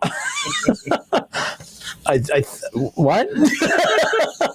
We're going to see where this goes. Okay. You can't see. All right. Here's my thing with what you guys are going back and forth on. I don't care if players aren't happy with who they are. I don't care if teams want to move on from who they have. It's normal. It's business. And it's business in the financial industry, restaurant, whatever it is, right? Here's my problem. Born and raised Indiana guy. Love the Pacers. Paul George, when he announces that he doesn't want to be there and he wants to leave, he was hurting the fans because he told every organization that you don't have to give up much because I don't want to be here. You know what I mean? So, the Pacers didn't get anything back for him. He was, one of the greatest players we've had, and he was just like, forget this market, forget these fans, I'm going to leave, and then we get nothing back for him. So now his problem with the organization becomes my problem. We got lucky with Oladipo's talent, which is now gone as well. But, in that situation, we had a superstar that was worth something, and we got nothing for him because he was that mad at his organization. So, how do you solve it for the fans? How can you focus on the people that actually help you get the money you're getting, and keep them in mind? Because it's so frustrating when someone's like, you're going to get nothing for me because I'm so mad at you. And it's like, but I've spent money on your jersey, game tickets, food there, hotels. Come on, Paul George, what are you doing, bud? Eric, do you mind if I ask you how old you are? 35. Okay. So I think it's something to do with how the association is branded themselves since the days of Magic Johnson and Larry Bird. Back in those days, obviously it was the Lakers and the Celtics, but it was still about brand teams. And then you had commercials with the Converse and everything like that, the Weapon Converse, the black ones with Larry Bird and the white ones with Magic Johnson and everything like that, and decked out in the Lakers colors. And then you had the boom with the Michael Jordan. So it transitioned from being all about, the jersey to the actual player being the star. So Michael Jordan was a star. I'm born and raised in Cleveland, Ohio, but I'm a Michael Jordan fanatic because he's that good, and the NBA brainwashed me that way. And then when Michael Jordan retires, you have the Allen Iverson generation. I wasn't from Philadelphia, but Allen Iverson on TV, I'm watching every night. I'm the same way. I think people do that, and the NBA is in a situation where the stars are more important than the actual team, because I have tons of friends that are LeBron James fans. When he was with the Cavs, they rooted for the Cavs. When he went to the Heat, they rooted for the Heat. Now he went back to the Cavs, they rooted for the Cavs. When he's in LA, they're Lakers fans. They just go with who's the hot thing and the best player on the team and on planet. So I think it's like that. And I think that, to be perfectly honest, I think that is where the NFL is headed. And I won't say because the players are putting themselves out there. I think it's just a matter of, how people are with fantasy football. People look at fantasy football and sports gambling as like, hey, I got Baker as my quarterback, but I got Antonio Brown as my wide receiver, and then I got Christian McCaffrey as my running back. Like, people are starting to fall out of love with the actual teams that they root for and fall in love just with the guys, the actual players. So I think that's part of the problem with sports. Everything that makes it great is also what tears it apart, because there's a younger generation than yourself, myself, and Kenner who only care about what the guys do on the court. They don't care that, Luka plays for Dallas. They don't care about the Mavericks. They care about watching Luka. They care about watching Paul George play for the Clippers. Back then, they used to like when he played with the Pacers, and then when he was with OKC, they liked him when he was OKC. They're not. It's a lot of people out here that are not rooting for actual teams. It's people out here just simply rooting for the players. I'm not saying it's a good thing. I'm not saying it's a bad thing. I'm just saying that's the reality of how sports are in the NBA. Yeah, we're kind of in a mixed age too, because my dad grew up Larry Bird, and I was raised in his presence. That's Larry Bird. Like, he's God in Indiana, right? So, like, the Boston 47 points with the left hand. Left hand, thank you. No one ever gives him credit for that. He's not one of the best. Like, dude, you play left-handed. Get out of here. But my thing is, like, I'm a mix of both generations, so, like, I get it too, because I love people. Like, I loved Megatron when he was with Detroit. Should have been with someone better, but I loved watching him play the game. I was a diehard Peyton Manning fan, live or die, but I respect Tom Brady now. I hated him, but you got to respect the man, right? When they're that good. Like, I don't hate the Yankees. I'm a Cubs fan. I don't hate the That's because everyone hates your team. Better. You know what I mean? Like, they're doing it right. No, like, I'll give them respect, but dude, come on, man.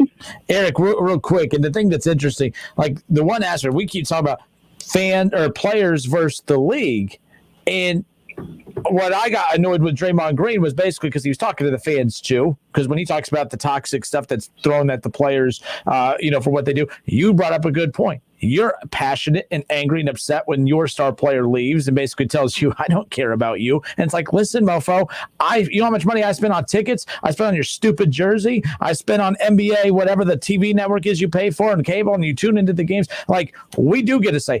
Sports is the only thing I could think of where, how the customer's always right. The athletes, nope, customers never right. The customers need to shut up, that we're here for you. Technically, we're here for them. Because if we don't tune in, if we don't go, look at this pandemic. Look at how it has crushed baseball. Look how it's going to crush the NFL teams come free agency period. Why is that?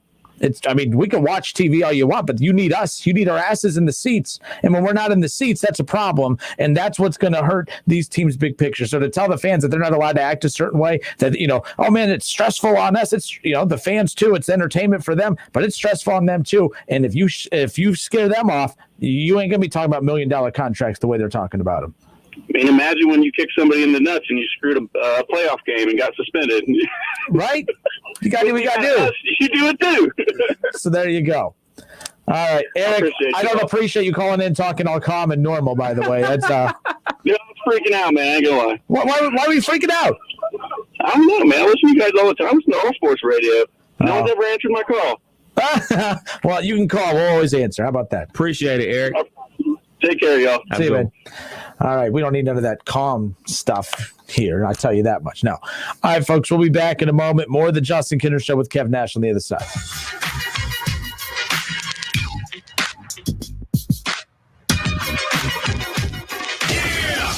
It's the